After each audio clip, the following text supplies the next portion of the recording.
Good morning students. Brahmastra test series जो bilingual test series है, जिसमें आप इंग्लिश में चाहें तो इंग्लिश में टेस्ट अटेम्प्ट कर सकते हैं, हिंदी मीडियम में चाहे तो हिंदी मीडियम में टेस्ट अटेम्प्ट कर सकते हैं। और इसका जो अपना पहला टेस्ट था वो 5 मई को हुआ था। आज के अपने इस सेशन के अंदर उसी टेस्ट के वीडियो सॉल्यूशंस की अपने बात करते हैं। हालांकि बहुत ज़्यादा जैसे अपने क्विज सेशन करते हैं उतना एक्सप्लेनेशन नहीं कर पाते हैं इसमें, क्योंकि 100 क्वेश्चन बहुत होते हैं। लेकिन इसमें आपको क्या है, एक अच्छी प्रैक्टिस हो जाती है वीडियो सॉल्यूशन में। इसलिए हमने क्या है, इस टेस्ट सीरीज के साथ वीडियो सॉल्यूशन दिए हैं। जैसा कि मैंने आप लोगों को पहले भी बताया था, आप एग्रीकल्चर का कोई सा भी कॉम्पिटिटिव एग्जाम दे रहे हैं तो अगर आप ये टेस्ट सीरीज एक्सेस कर लेते हैं तो आपके कॉम्पिटिटिव एग्जाम में 60% से ज्यादा क्वेश्चन आपको इस टेस्ट सीरीज से देखने को मिलेंगे। इस टेस्ट सीरीज में सभी टाइप्स के क्वेश्चन हैं उनको रखा गया है। जैसे कुछ मैचिंग टाइप्स हैं, कुछ असर्शन रीजन है, और कुछ स्टेटमेंट टाइप है, और कुछ सिंपल टाइप, यानी इजी, मॉडरेट और टफ क्वेश्चन का जो एग्जाम में लेवल आता है उन्हीं को ध्यान में रखते हुए रखा गया है। ठीक है, तो एक चीज आपको ध्यान देनी है, आपको जो हमने ये टेस्ट सीरीज प्रोवाइड करवाई है उसमें हमने कुछ आपको एडवांस एक्स्ट्रा टेस्ट दिए हैं। तो उनके तो अपने अपने सेक्शन बने हुए हैं, लेकिन जो लाइव टेस्ट होता है हर संडे को, उसके लिए जो सेक्शन बना हुआ है वो लाइव टेस्ट का बना हुआ है। और लाइव टेस्ट पे आप जाकर देखेंगे तो हर संडे को 9 बजे टेस्ट है वो आपका लाइव हो जाता है। आप एग्रीकल्चर का कोई भी कॉम्पिटिटिव एग्जाम, चाहे वो यूपी पीएससी का दे रहे हैं जैसे एसटीए का है, या फिर मैं बात करूं लेवल 10 का है, या टीए का है, या बैंक एएफओ के एग्जाम की प्रिपरेशन कर रहे हैं, डब्ल्यूओ के एग्जाम की प्रिपरेशन कर रहे हैं, एडीओ के एग्जाम की प्रिपरेशन कर रहे हैं, तो सभी कॉम्पिटिटिव एग्जाम के लिए ब्रह्मास्त्र है। और ये टेस्ट सीरीज मात्र 299 रुपए की है। तो आप ऑनलाइन एग्रीकल्चर से इसे एक्सेस भी कर सकते हैं। चलिए जल्दी जल्दी स्टार्ट करते हैं अपने, जिससे आपको एक तरह से डेमो भी मिल जाएगा कि किस तरह के क्वेश्चन है वो टेस्ट में रखे जाते हैं। देखो भाई, जो टेस्ट सीरीज थी अपने, उसका जो सबसे पहला क्वेश्चन है, देखो बायलिंगुअल दिए हुए हैं यहाँ पे, सॉल्यूशन दोनों ही तरह के दे दूंगा मैं आपको, एक तरफ इंग्लिश और दूसरी तरफ है वो Hindi medium. Which one is wrong statement, कौन सा कथन है वो गलत है, आपको गलत कथन यहां से ढूंढना है। पहला है द प्लांट क्वारंटाइन एक्ट 1912 में आया था, पादप संरोधन अधिनियम 1912 में आया था। बी ऑप्शन है destructive insect and paste act 1914 में आया था, और यानी विनाशकारी कीट व नाशक जीवी या पीड़कनाशी अधिनियम 1914, और इंसेक्टिसाइड रूल है वो 1968 में आया था, कीटनाशी नियम। और डी ऑप्शन है इंडियन प्लांट क्वारंटाइन बिल है वो 2023 के अंदर आया था। ठीक है, भारतीय पादप संरोधन विधेयक 2023 में आया था। देखो, द प्लांट क्वारंटाइन एक्ट 1912 में ही आया था, लेकिन ये यूएसए का एक्ट था, ध्यान रहे, ये तो ठीक है। Destructive insect and paste act 1914 में भारत में आया था, आप अच्छी तरह से जानते हैं, ये भी अपनी जगह सही है। यानी विनाशकारी कीट व नाशक जीवी अधिनियम 1914 को ही आया था। इंसेक्टिसाइड जो एक्ट है, अगर हम बात करें इंसेक्टिसाइड एक्ट की, किसकी बात करें, इंसेक्टिसाइड एक्ट की बात करें, एक्ट आपसे पूछ लेते तब तो आप बोलते कि 1968 में आया है। इसने आपसे पूछा है रूल, तो इंसेक्टिसाइड रूल कब आया था, 1971 में आया था। इंसेक्टिसाइड जो रूल है वो कब आया था, 1971 में आया था, 1971 में आया था। ठीक है, तो सी स्टेटमेंट है वो आपका गलत है। अगर आपसे कीटनाशी अधिनियम पूछा जाता, कीटनाशी अधिनियम, गौर करिएगा यहां पे, एग्जाम में आप इसी प्रकार की गलती करते हैं, बहुत सारे स्टूडेंट ने यही किया होगा भाई कि हमें पता है कीटनाशी अधिनियम 1968 में आया था। बिल्कुल आपको पता है कीटनाशी अधिनियम 1968 को आया था, लेकिन इसने इंसेक्टिसाइड रूल पूछा है, कीटनाशी नियम पूछा है जो 1971 के अंदर आया था, न कि इसने एक्ट पूछा है, इसने यहां नियम पूछा था, ध्यान रहे।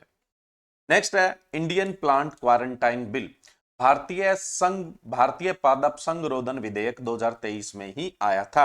यह भी अपनी जगह ठीक है, सिर्फ हमें गलत स्टेटमेंट चाहिए था, वो कौन सा है, सी। तो इस क्वेश्चन का राइट आंसर क्या होगा, सी। एक द प्लांट क्वारंटाइन ऑर्डर भी है, द प्लांट क्वारंटाइन ऑर्डर, ये कब आया था, ये 2003 के अंदर आया था। कब आया था, 2003 के अंदर।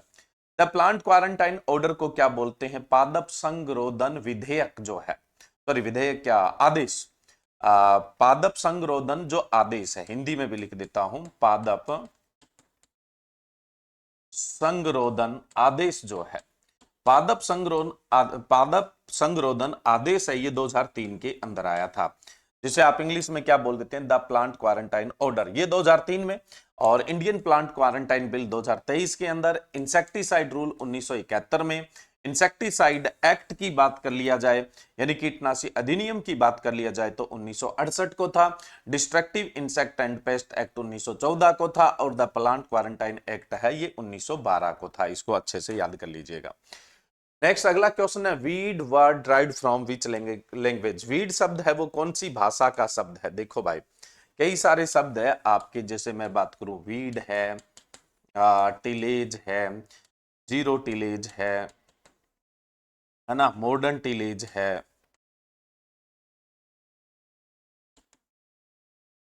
उसके अलावा मैं बात करूं तो हो है ना, सीड ड्रिल है। ये सारे के सारे शब्द है, ये किसने दिए थे? जेथरो टूल ने दिए थे।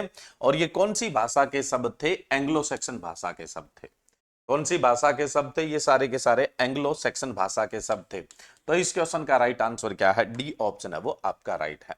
When man adds in its introduction such, जब मनुष्य इसके पुनर्स्थापन में सहायता करता है ना, तो ऐसे खरपतवार को क्या कहते हैं? वीड आर कॉल्ड एज, ऐसे खरपतवारों को क्या कहा जाता है? देखो, अगर कोई इंसान जानबूझकर किसी जर्म प्लाज्म को लेकर आता है, जैसे हरित क्रांति से पहले अपने क्या है, मैक्सिको से बोनी किस्में है वो भारत में लाई गई, तो वो इंट्रोडक्शन है, पुनर्स्थापन है। वो क्या है? इंट्रोडक्शन है, पुनर्स्थापन कहलाता है, ठीक है। लेकिन अब क्या है, कोई गलती से आ जाए तो उसको हम इंट्रोडक्शन की श्रेणी में नहीं रख सकते हैं ना। तो अब देखो, आर्टिफिशियल इंट्रोडक्शन यानी कृत्रिम पुनर्स्थापन जो इंसान करता है, ठीक है, तो हम यहाँ पे इंट्रोडक्शन न बोले, है ना, यहाँ पे खरपतवारों के फैलाव की बात हो रही है। नेचुरल इंट्रोडक्शन भी नहीं बोलेंगे जनरली, क्योंकि नेचुरल में तो किसी मीडिएटर का रोल ही नहीं होता है, वो तो अपने आप ही होता है, तो ये तो हो ही नहीं सकता। कंफ्यूजन आपका ए ऑप्शन में हो सकता था और सी ऑप्शन में हो सकता था। जो जनरली क्या है, मानव के द्वारा खरपतवार फैले उनको एंथ्रोफाइट्स बोलते हैं। क्या बोला जाता है? उन्हें एंथ्रोफाइट्स बोला जाता है। जो मानव के द्वारा खरपतवार फैलते हैं उनको हम क्या बोलते हैं? एंथ्रोफाइट्स। देखो, आर्टिफिशियल इंट्रोडक्शन बोल सकते थे हम, कृत्रिम क्या है? पुनर्स्थापन। लेकिन मानव जानबूझ के खरपतवारों का इंट्रोडक्शन थोड़ी करता है ना। तो जो जानबूझ के इंटेंशनली किसी जर्म प्लाज्म को मानव के द्वारा लाया जाता है, तब हम उसके लिए इस वर्ड कौन सा यूज करते हैं? आर्टिफिशियल इंट्रोडक्शन या कृत्रिम पुनर्स्थापन। तो ये तो अपने शब्द यूज करेंगे नहीं, क्योंकि मानव जानबूझ के समस्या नहीं ला रहा है। तो अगर कोई खरपतवार मानव के साथ फैल रहा है तो हम उसको एंथ्रोफाइट्स बोलेंगे, है ना, या एंथ्रोपोकोरी बोल देते हैं, एंथ्रोपोकोरी, एंथ्रोफाइट्स बोल देंगे, या फिर अपने क्या बोल देते हैं? एंथ्रोपोकोरी बोल देते हैं। तो राइट आंसर क्या होगा? सी ऑप्शन है वो आपका राइट होगा। एंथ्रोपोकोरी भी बोलते हैं, क्या बोलते हैं? एंथ्रोपोकोरी बोल देते हैं, या एंथ्रोफाइट्स जो मानव के द्वारा फैलते हैं, ठीक है। और जो अपने आप ही आते हैं, है ना, तो अगर कोई भी जर्म प्लाज्म अपने आप ही एक जगह से दूसरी जगह कैसे भी करके हवा के साथ कैसे भी पहुंच गया है, तो वो नेचुरल इंट्रोडक्शन है। नेचुरल इंट्रोडक्शन के बहुत सारे प्रकार होते हैं। अगर कोई मानव लेके आता है जर्म प्लाज्म को एक भूगोलिक क्षेत्र से दूसरे भूगोलिक क्षेत्र के अंदर, तब हम उसे क्या बोलते हैं? आर्टिफिशियल इंट्रोडक्शन, कृत्रिम पुनर्स्थापन। इसके भी कई प्रकार होते हैं, वो जब इंट्रोडक्शन पढ़ते हैं तब की बात है। एपिफाइट्स क्या होता है? एपिफाइट्स का देखो, इसका राइट आंसर तो सी है। एपिफाइट्स का मतलब क्या होता है? ऐसे पौधे जो किसी दूसरे पौधे पर उगते हैं, सिर्फ उगते हैं, उसे नुकसान नहीं पहुंचाते हैं, यानी इनकी जड़ें वातावरण में लटकती रहती हैं। ये पानी, पोषक तत्व वगैरह सब वातावरण से प्राप्त करते हैं। तो ऐसे पौधों को आप एपिफाइट्स बोलते हैं ना। ये जो होस्ट प्लांट है, परपोज से इसको नुकसान नहीं पहुंचाएंगे, जीरो है, लेकिन इसको उगने के लिए जगह मिल गया है तो इसको तो फायदा है। तो 0+ का इंट्रोडक्शन है। एक देखो, परजीवी होता है, परजीवी जब किसी दूसरे पौधे पर उगता है, पैरासाइट प्लांट जो होता है, तो वो होस्ट प्लांट का परपोसी पौधे के जाइलम में अपने जाइलम सेट कर लेता है और उसी के फ्लोएम में अपने फ्लोएम, और इसी से भोजन पानी लेता है। तो पैरासाइट प्लांट यानी परजीवी पौधे के केस में तो क्या होता है, होस्ट को नुकसान होता है और जो पैरासाइट है उसको फायदा होता है, वहां तो माइनस प्लस का इंटरेक्शन होता है। लेकिन एपीफाइट्स ऐसे पौधे होते हैं सिर्फ जो दूसरे पौधे पर सिर्फ उगते हैं, उन्हें नुकसान नहीं पहुंचाते हैं, तो उन्हें एपीफाइट्स बोलते हैं। इसका सबसे बढ़िया एग्जांपल है जैसे आम पर ऑर्किड का उगना, जैसे आम पर ऑर्किड का उगना सबसे बेहतरीन एग्जांपल है। और इस क्वेश्चन का राइट आंसर क्या है, सी ऑप्शन है वो राइट है। अब देखो स्टेटमेंट टाइप के क्वेश्चन आ गए है ना, इंग्लिश में भी है और उधर हिंदी में भी है। Which one is wrong statement, गलत स्टेटमेंट हमें देखना है कौन सा है। स्टेटमेंट फर्स्ट ये कह रहा है कि Mexican poppy seed argemone mexicana seed curse with the mustard seed cause death and blindness of people. Mexican poppy यानी आर्जिमोन मैक्सिकाना को सरसों के बीज के साथ कुचलने से लोगों की मृत्यु और अंधापन हो जाता है। जब सरसों का तेल निकालते हैं और उसमें सत्यानाशी के बीज होते हैं और वो क्रश हो जाते हैं, यानी उनका भी एक्सट्रैक्ट है वो उस तेल में मिल जाता है, तो उसके खाने से हमारे अंदर अंधापन होता है और ड्रॉपसी विकार होता है। 1998 की दिल्ली की घटना आपने सुनी होगी, ड्रॉपसी के कारण बहुत सारे लोग हॉस्पिटलाइज भी हुए, कुछ लोगों की मृत्यु भी हुई थी। तो ये पहला स्टेटमेंट तो अपनी जगह बिल्कुल सही है, इसमें तो कोई दो राय नहीं है।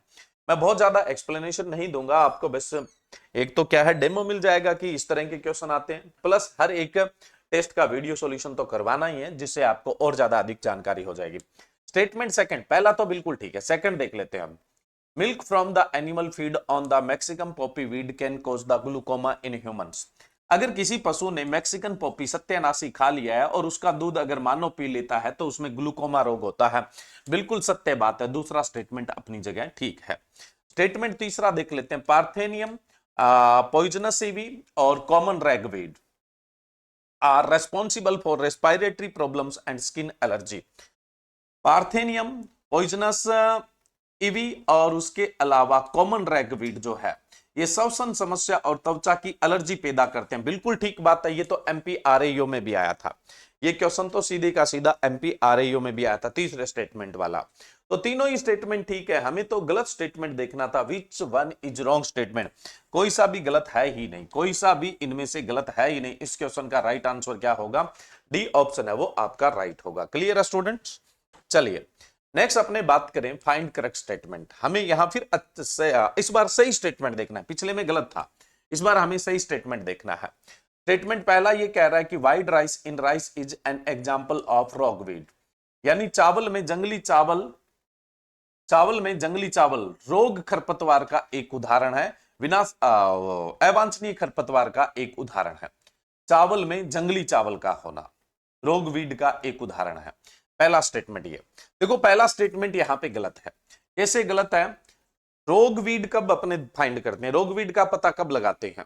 जब आप बीज उत्पादन के लिए एक किस्म लगा रहे हैं, किसी फसल की एक किस्म लगा रहे हैं, जैसे गेहूं की सोनालिका लगा रहे हैं, उसमें गेहूं की दूसरी किस्म का बीज आ जाए, यानी जैसे कल्याण सोना का बीज आ जाए, तो वो रोगवीड है, वो अवांछनीय खरपतवार है। यहां तो चावल में कौन आ गया, जंगली धान आ गया। तो अब ये एक ही फसल की दूसरी वैरायटी नहीं है, ये तो जाति ही दूसरी आ गई है ना भाई, तो ये ऐसा नहीं है, तो ये रोगवीड नहीं होगा। रोगवीड तब होता है जब एक किस्म में दूसरी किस्म का बीज आ जाता है, और वो भी सीड प्रोडक्शन के दौरान ही अपने इसे खरपतवार मानते हैं। अब आप खाद्यान्न उत्पादन के लिए गेहूं लगा रहे हैं, उसमें एक किस्म में दूसरी किस्म का पौधा आ जाए और उसका बीज उसके अंदर मिक्स हो जाए, दूसरी किस्म का बीज आ जाए, कोई प्रॉब्लम नहीं है खाद्यान्न के अंदर। लेकिन बीज उत्पादन करते हो तो वहां अनुवांशिक अशुद्धि पैदा करता है, वो जेनेटिकल इंप्योरिटी पैदा करता है, ठीक है। तो ये पहला स्टेटमेंट तो ठीक नहीं, पहला स्टेटमेंट तो बिल्कुल भी ठीक नहीं है, ठीक है। ये जो ये जो वाइल्ड राइस है ना, जंगली धान है, ये तो एब्सोल्युटली वीड है। कैसा वीड है? एब्सोल्यूट, यानी निरपेक्ष खरपतवार है, ये रोग वीड नहीं है, एब्सोल्यूट वीड है। कैसा वीड है? एब्सोल्यूट वीड है, यानी निरपेक्ष खरपतवार है, पक्का खरपतवार है, ठीक है। चलिए नेक्स्ट अपने बात करें स्टेटमेंट टू। स्टेटमेंट टू क्या कह रहा है? Crop weed competition effect is always positive. फसल खरपतवार प्रतिस्पर्धा का प्रभाव हमेशा सकारात्मक होता है। देखो फसल खरपतवार प्रतिस्पर्धा हमेशा नकारात्मक होती है ना। फसल खरपतवार प्रतिस्पर्धा हमेशा नकारात्मक होती है, सकारात्मक कैसे हो सकती है? हो ही नहीं सकती है ना। अभी खरपतवार फसलों पे कैसे नुकसान पहुंचा रहा है? नेगेटिव, मतलब हम कह ही रहे हैं नुकसान पहुंचा रहा है। खरपतवार वीड है जो फसलों को नुकसान पहुंचाता है, क्या करता है? नुकसान पहुंचाता है, फायदा थोड़ी करता है। तो पॉजिटिव रिलेशन, एक फसल जब दूसरी फसल को फायदा पहुंचा रही है, एक पौधा जब दूसरे पौधे को फायदा पहुंचाता है, तब क्या है, पॉजिटिव रिलेशन होता है। तो यहां तो पूरे का पूरा रिलेशन ही कैसा होगा, नेगेटिव रिलेशन होगा भाई। तो ये दूसरा स्टेटमेंट भी क्या है, गलत है, पॉजिटिव नहीं होगा, नेगेटिव होगा। द क्रॉप वीड कॉम्पिटिशन में बी इंटरस्पेसिफिक एंड इंट्रास्पेसिफिक। फसल खरपतवार प्रतियोगिता अंतराजातीय व अंतःजातीय हो सकती है, अंतराजातीय व अंतःजातीय हो सकती। देखो, एक तो ये बोल रहा है, हमें सही स्टेटमेंट देखना था, एक तो ये बोल रहा है कि इंटरस्पेसिफिक, जो फसल और खरपतवार के बीच में प्रतिस्पर्धा होती है वो इंटरस्पेसिफिक हो सकती है। इंटरस्पेसिफिक का मतलब होता है अलग अलग, इंटरस्पेसिफिक का मतलब क्या होता है, अलग अलग। तो अलग अलग जातियों के बीच में प्रतिस्पर्धा हो सकती है। जैसे अपने बात करें जई और जंगली जई, एक ही वंश के हैं, बस जाति अलग अलग है, तो कंपटीशन है ना, तो ये इंटरस्पेसिफिक हो सकता है। कैसा हो सकता है, इंटरस्पेसिफिक हो सकता है, बिल्कुल ठीक बात है। इंट्रास्पेसिफिक, इंट्रास्पेसिफिक का मतलब एक ही जाति के मध्य, इंट्रास्पेसिफिक का मतलब क्या होता है, एक ही जाति के मध्य, एक ही जाति के मध्य। अब देखो, एक ही जाति के मध्य प्रतिस्पर्धा कैसे हो सकती है, एक ही स्पीसीज के बीच में प्रतिस्पर्धा कैसे हो सकती है। जैसे अब ट्रिटिकम एसिटियम है, ट्रिटिकम एसिटियम की दो किस्मों में प्रतिस्पर्धा कैसे मान सकते हैं, भी दोनों ही किस्में क्या है, व्यावसायिक लगाई जाती है, वीड थोड़ी है दोनों किस्में। लेकिन अभी अभी हमने क्या बात की, रोग वीड यानी अवांछनीय खरपतवार। जब आप क्या है, बीज उत्पादन के लिए एक वैरायटी लगाते हैं और उसमें दूसरी वैरायटी का सीड आ जाता है, तो हम उसे वीड ही तो कंसिडर करते हैं। तो जो इंटरस्पेसिफिक होता, इंट्रास्पेसिफिक जो होता है अंतः, इसको हम क्या बोलते हैं, अंतः। जो इंट्रास्पेसिफिक होता है यानी अंतः जातीय जो होता है, इंट्रास्पेसिफिक अंतः जातीय, ये बहुत कम केस के अंदर वीड होता है, लेकिन होता तो है, बहुत कम केस के अंदर वीड होता है, लेकिन होता तो है ना।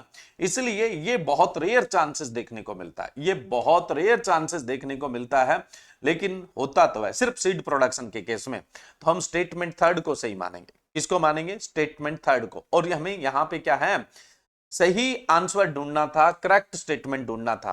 पहला तो गलत है, दूसरा गलत है, और तीसरा कैसा है, सही है। और ये एग्जाम में आया क्वेश्चन है, वहां डी ऑप्शन अगर नन ऑफ दीज होता तो हम विचार करते भाई ये बात भी गलत है, क्योंकि जनरली क्या है, खरपतवार किसी दूसरी ही जाति का होगा, खुद की जाति का नहीं होगा, सेम स्पीसीज का नहीं होगा। सिर्फ रोगवीड के केस में ही क्या होता है, सेम स्पीसीज का होता है, सेम जाति का होता है, ठीक है। तब तो हम सोचते, लेकिन यहां नन ऑफ दीज तो है ही नहीं, भी ऐसा तो कोई स्टेटमेंट ही नहीं है कि जो सही है, ऐसा तो ऑप्शन ही नहीं दिया, और ये एग्जाम में आया हुआ क्वेश्चन है। तो फिर हम अब इस ऑप्शन के आधार पे अगर सही करें, भी मैंने कुछ यहां पे पुराने पेपरों के क्वेश्चन भी डाले हैं, तो वहां पे हमें कॉमन सेंस भी लगाना होगा कि हमारा उत्तर क्या आ जाएगा। तो अब इसमें हम कंफ्यूज हो जाते हैं, भी इंटरस्पेसिफिक क्रॉस तो हमने क्या है, देखा है, सॉरी इंटरस्पेसिफिक क्रॉस क्या, इंटरस्पेसिफिक कंपटीशन तो देखा है, यानी अंतरजातीय, अंतरजातीय प्रतिस्पर्धा तो हमने देखी है। किसमें देखी है, जंगली जई और जो अपने जई लगाते हैं खेत में, तो एक तो एविना फतुआ है, और दूसरी कौन सी है, एविना करके बहुत सारी है ना। तो अब जनरली क्या है, इनके बीच तो हम प्रतिस्पर्धा देख रहे हैं, तो अंतरजातीय तो हो सकती है, इंटरस्पेसिफिक कंपटीशन तो हो सकता है, लेकिन इंट्रास्पेसिफिक तो सिर्फ और सिर्फ जिस समय आप सीड प्रोडक्शन के लिए क्रॉप लगाते हैं, उस समय जो रोगवीड मानते हैं उसी को प्रतिस्पर्धा मान सकते हैं, बाकी तो होती ही नहीं है। लेकिन वैसा ऑप्शन ही नहीं, आपको डरने की जरूरत ही नहीं थी। तो राइट आंसर क्या होगा, इसमें बी ऑप्शन है वो आपका राइट होगा। क्लियर है स्टूडेंट यहां पे। चलिए नेक्स्ट अपने चलते हैं, अगला क्वेश्चन है, which one has the potential to displacing parthenium species. देखो, किसमें पार्थेनियम जाति को विस्थापित करने की क्षमता है, यानी पार्थेनियम की संख्या को कम करने की क्षमता है। ऐसा कौन सा इनमें से पौधा है जो पार्थेनियम की संख्या को कम कर सकता है, गाजर घास की संख्या को कम कर सकता है। पाराग्रास है, या पेनिकम परपुरेंसेंस है, अल्फा अल्फा यानी रिजका है, और मेरीगोल्ड यानी गेंदा है। गेंदे की फूल की जगह गेंदा ही होना चाहिए था, ठीक है। चलो इतना तो चल जाता है। पाराग्रास है, या फिर पेनिकम पुरपेरसेंस है, और अल्फा अल्फा यानी रिजका है, या गेंदा है। भी इनमें से ऐसा कौन सा है जो जनरली क्या है, पार्थेनियम यानी गाजर घास, या जिसको आप कांग्रेस घास बोलते हैं, उसको प्रतिस्थापित कर सके, उसको कम कर सके। तो वो कौन सा है, मेरीगोल्ड है।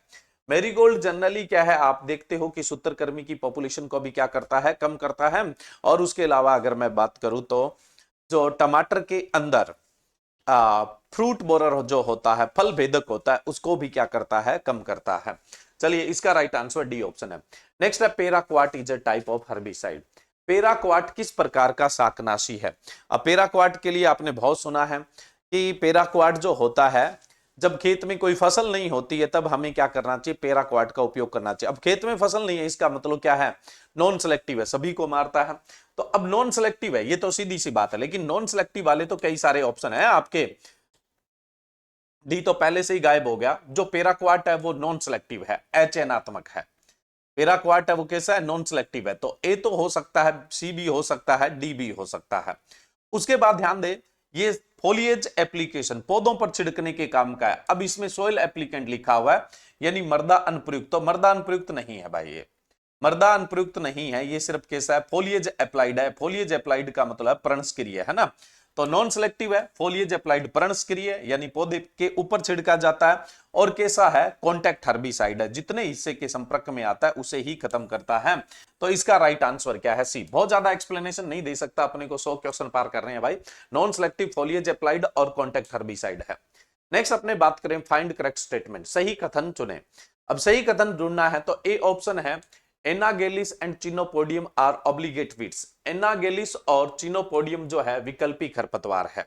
विकल्पी खरपतवार जो सिर्फ और सिर्फ क्रॉपलैंड के अंदर उगते हैं। दूसरा ऑप्शन है, साइपर्स इज ए ग्रास। देखो पहला तो ठीक है भी, जो एनागेलिस और जो बथुआ है वो सिर्फ और सिर्फ कहां पे उगते हैं, ये सिर्फ फसली क्षेत्र में उगते हैं, पहला ठीक है। दूसरा स्टेटमेंट है, साइपर्स इज ए ग्रासवीड, घास नहीं है, ये एक सेज है। साइपर है वो क्या है, घास नहीं है, एक सेज है। घासें पोएसी में आती है और जो सेज है वो साइप्रेसी में आता है, तो ये साइप्रेसी का है। ये घास नहीं है, सेज है, ध्यान रखिएगा। मोटा दिखने में घास जैसा दिखता है, लेकिन घास का तना गोल होता है, इसका ट्रायंगुलर होता है। Statement 3, Padma rice variety in Bala rice variety is example of relative weed. Relative यानी बाला चावल किस्म में पद्मा चावल किस्म सापेक्ष खरपतवार का उदाहरण है। एक किस्म में दूसरी किस्म का बीज आना रोगवीड होता है, अवांछनीय खरपतवार होता है। सापेक्ष खरपतवार नहीं होता है, रिलेटिव वीड होता है, एक फसल में दूसरी फसल का पौधा आ जाना, जैसे गेहूं में सरसों का उग जाना। तो स्टेटमेंट तीसरा भी गलत है। सिर्फ सही स्टेटमेंट हमें देखना था, सही स्टेटमेंट कौन सा है, केवल पहला जो स्टेटमेंट है वही आपका सही स्टेटमेंट है। नेक्स्ट अगला क्वेश्चन है, which one is post emergence herbicide for wheat. निम्न में से कौन सा गेहूं की खड़ी फसल में देने वाला शाकनाशी है। गेहूं में जितने भी आप हर्बिसाइड देते हो, शाकनाशी देते हो, सारे के सारे पोस्ट इमरजेंस है, चाहे वो 2,4-D है, चाहे वो आइसोप्रोटोयूरान है, चाहे सल्फोसल्फोयूरान है। तो राइट आंसर यहाँ पे आपका क्या बनेगा, डी ऑप्शन है वो आपका राइट बनेगा। नेक्स्ट अगला क्वेश्चन है, the gene DGWU responsible the dwarfness of the pedi was discovered from. धान के बोनेपन हेतु उत्तरदायी जीन DGWU की खोज हुई थी। अब इस बात में तो कोई डाउट नहीं है कि ये क्या है, एक चीन के अंदर खोजा गया जीन था, है ना। यॉन वॉन लॉन्गपिंग आप सुनते हैं ना। तो उन्होंने क्या किया था कि सबसे पहले जो जीन DGWU जीन, जो बोनेपन का जीन है उसको खोजा गया था। DGWU जीन, DGWU जीन जो है, सॉरी वोंग लोंगपिंग नहीं, उन्होंने तो हाइब्रिड राइस के जनक थे, सॉरी। तो DGWU जीन जो है, DGWU जीन है वो कैसा जीन है, बोना जीन है। कैसा जीन है भाई, बोना जीन है।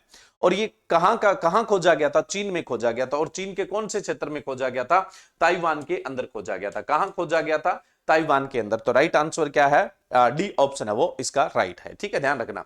DGWU जीन चाइना में खोजा गया था, और चाइना के कौन से क्षेत्र में खोजा गया था, तिब्बत क्षेत्र में खोजा गया था। डी ऑप्शन है वो राइट है। नेक्स्ट हम बात करें protein percentage in pigeon pea. अरहर अपनी एक मुख्य फसल है, दलहनी फसलों में खरीफ की मुख्य दलहनी फसल है। वैसे ऑल ओवर तो ग्राम सबसे ज्यादा खाई जाती है, चना, और उसके बाद अरहर खाते हैं। और अरहर में प्रोटीन कंटेंट कितना होता है, 21% है वो अरहर में प्रोटीन कंटेंट होता है। तो इसका राइट आंसर लिख देता हूं, सी ऑप्शन है। कौन सा है, सी ऑप्शन है। नेक्स्ट अपने चले, विच of the following is C3 plant. आप अच्छी तरह जानते हैं मक्का C4 है, सोरगम भी C4 है, मिलेट यानी जो बाजरा है या इसके आसपास के मिलेट रागी वगैरह है वो C4 है। तो यहां पे हमें C3 प्लांट ढूंढना था। तो C3 प्लांट कौन सा है, आपका जो कॉटन है वो कैसा है, C3 प्लांट है, ठीक है। नेक्स्ट अपने बात करें, अगला क्वेश्चन है आपका, which vitamin found in highest quantity in golden rice. सुनहरी चावल में सर्वाधिक मात्रा में पाया जाने वाला विटामिन कौन सा है? देखो भाई, सुनहरी चावल में जो सुनहरी कलर आया है वो किसके कारण आया? Beta carotene. और बीटा कैरोटीन बोले तो प्रोविटामिन ए, यानी विटामिन ए का प्रीकर्सर होता है। तो जाहिर सी बात है, सुनहरी चावल में कौन सा विटामिन देखने को मिलता है? विटामिन ए है वो देखने को मिलता है। नेक्स्ट अपने बात करें, विच of the following cereal crop is more tolerant in saline and alkaline soil? लवणीय व क्षारीय मृदाओं में अधिक सहनशील अनाज वाली फसल कौन सी है? भाई कौन सी है? जो है। वैसे एग्रोनॉमी की जितनी भी फसलें हैं उनके अंदर सबसे ज्यादा जो क्षारीयता सहन करता है वो जौ और पाराग्रास ही करता है। तो राइट आंसर कौन सा होगा? अनाजों में नहीं, सारी सस्य विज्ञान की फसलों में सबसे ज्यादा जो एल्कलिनिटी है, क्षारीयता है, वो सहन कर सकता है जौ और पाराग्रास। तो यहाँ राइट आंसर क्या बनना था? आपका ए ऑप्शन ही राइट बनना था। चलिए नेक्स्ट अपने बात करते हैं। लो जी, मैचिंग आ गया। यहां पे बताना है कि कौन सा अंतरराष्ट्रीय वर्ष है वो किसके लिए डिक्लेयर किया गया है। कौन सा अंतरराष्ट्रीय वर्ष है वो किसके लिए डिक्लेयर किया गया है? 2016 को आप बोलते हैं ईयर ऑफ पल्सेस, है ना। 2016 को क्या बोलते हैं? दलहन वर्ष बोलते हैं, दलहन वर्ष बोला जाता है।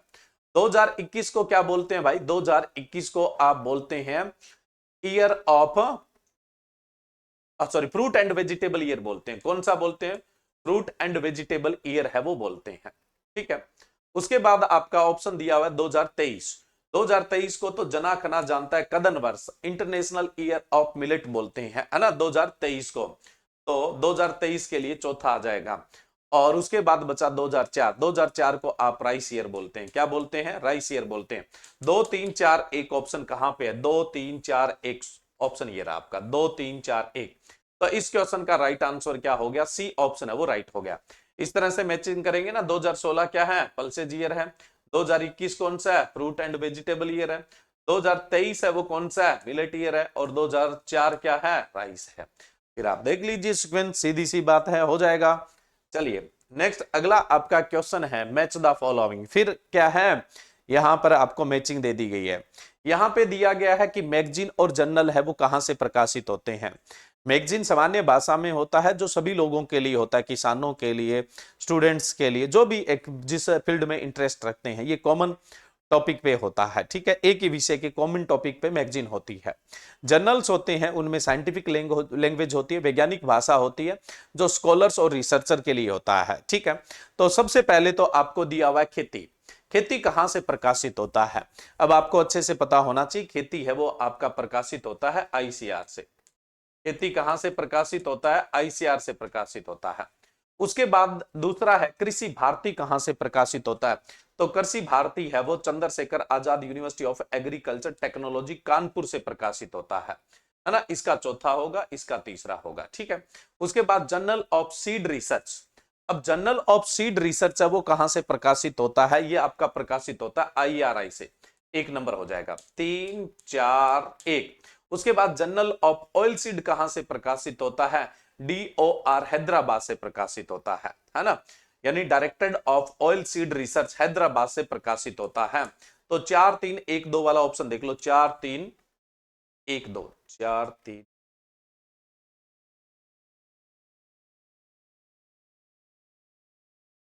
1। जर्नल ऑफ सीड रिसर्च 4 3 1 2 ये रहा भाई। नहीं, अच्छा 3 है ना, पहले मैंने गलती की, 3 4 1 2 ढूंढना था मुझे, मैं बोल गलत रहा। 3 4 1 2 लिखा हुआ तो सही है, 3 4 1 2, मैंने सोचा ऐसे कैसे हो गया। तो राइट आंसर कौन सा होगा? इसका सी ऑप्शन है वो आपका राइट होगा। क्लियर है स्टूडेंट? 3 4 1 2 लिखा हुआ, मैं 4 3 बोला था, 3 4 1 2 लिखा हुआ सही है। तो इसका राइट आंसर क्या है? सी ऑप्शन है वो राइट है। नेक्स्ट है मैच द फॉलोइंग्स। देखो, जो अपना पहला टेस्ट था उसका टॉपिक क्या था? पहले टेस्ट का टॉपिक था इंट्रोडक्शन अबाउट या introduction to agriculture and weed science, यानी कृषि विज्ञान का परिचय तथा खरपतवार विज्ञान। इसलिए ये कॉमन क्वेश्चन है, यानी जो जनरल कृषि से संबंधित क्वेश्चन है ना वो इसके अंदर है, और खरपतवार के क्वेश्चन है। हर एक जो टेस्ट है वो आपका टॉपिक वाइज है। हर एक टेस्ट है वो क्या है? आपका टॉपिक वाइज दिया हुआ है।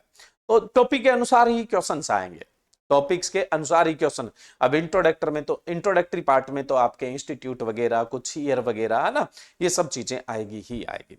इसलिए इसमें क्या है, ये इस तरह के क्वेश्चन आपको देखने को मिलते हैं। वीड के क्वेश्चन है और इंट्रोडक्शन टू एग्रीकल्चर के क्वेश्चन है। ठीक है, अगला जो आपका शेड्यूल डला हुआ है, वहां पे जहां से आप टेस्ट सीरीज एक्सेस करते हैं वहां पे शेड्यूल डला हुआ है अभी किस तारीख को कौन से टॉपिक का टेस्ट है वो होना है। इसलिए आप क्या है 6 दिन होते हैं आपके पास, उस टॉपिक को पूरे का पूरा ढंग से तैयार कर लीजिए, है ना, और फिर आप टेस्ट दीजिए।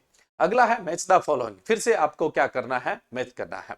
सबसे पहले दिया हुआ है सीपीआरआई। सीपीआरआई बोले तो सेंट्रल पोटैटो रिसर्च इंस्टीट्यूट। अब सेंट्रल पोटैटो रिसर्च इंस्टीट्यूट कब बना था, ये इधर आपके क्या है ऑप्शन दिए हुए हैं।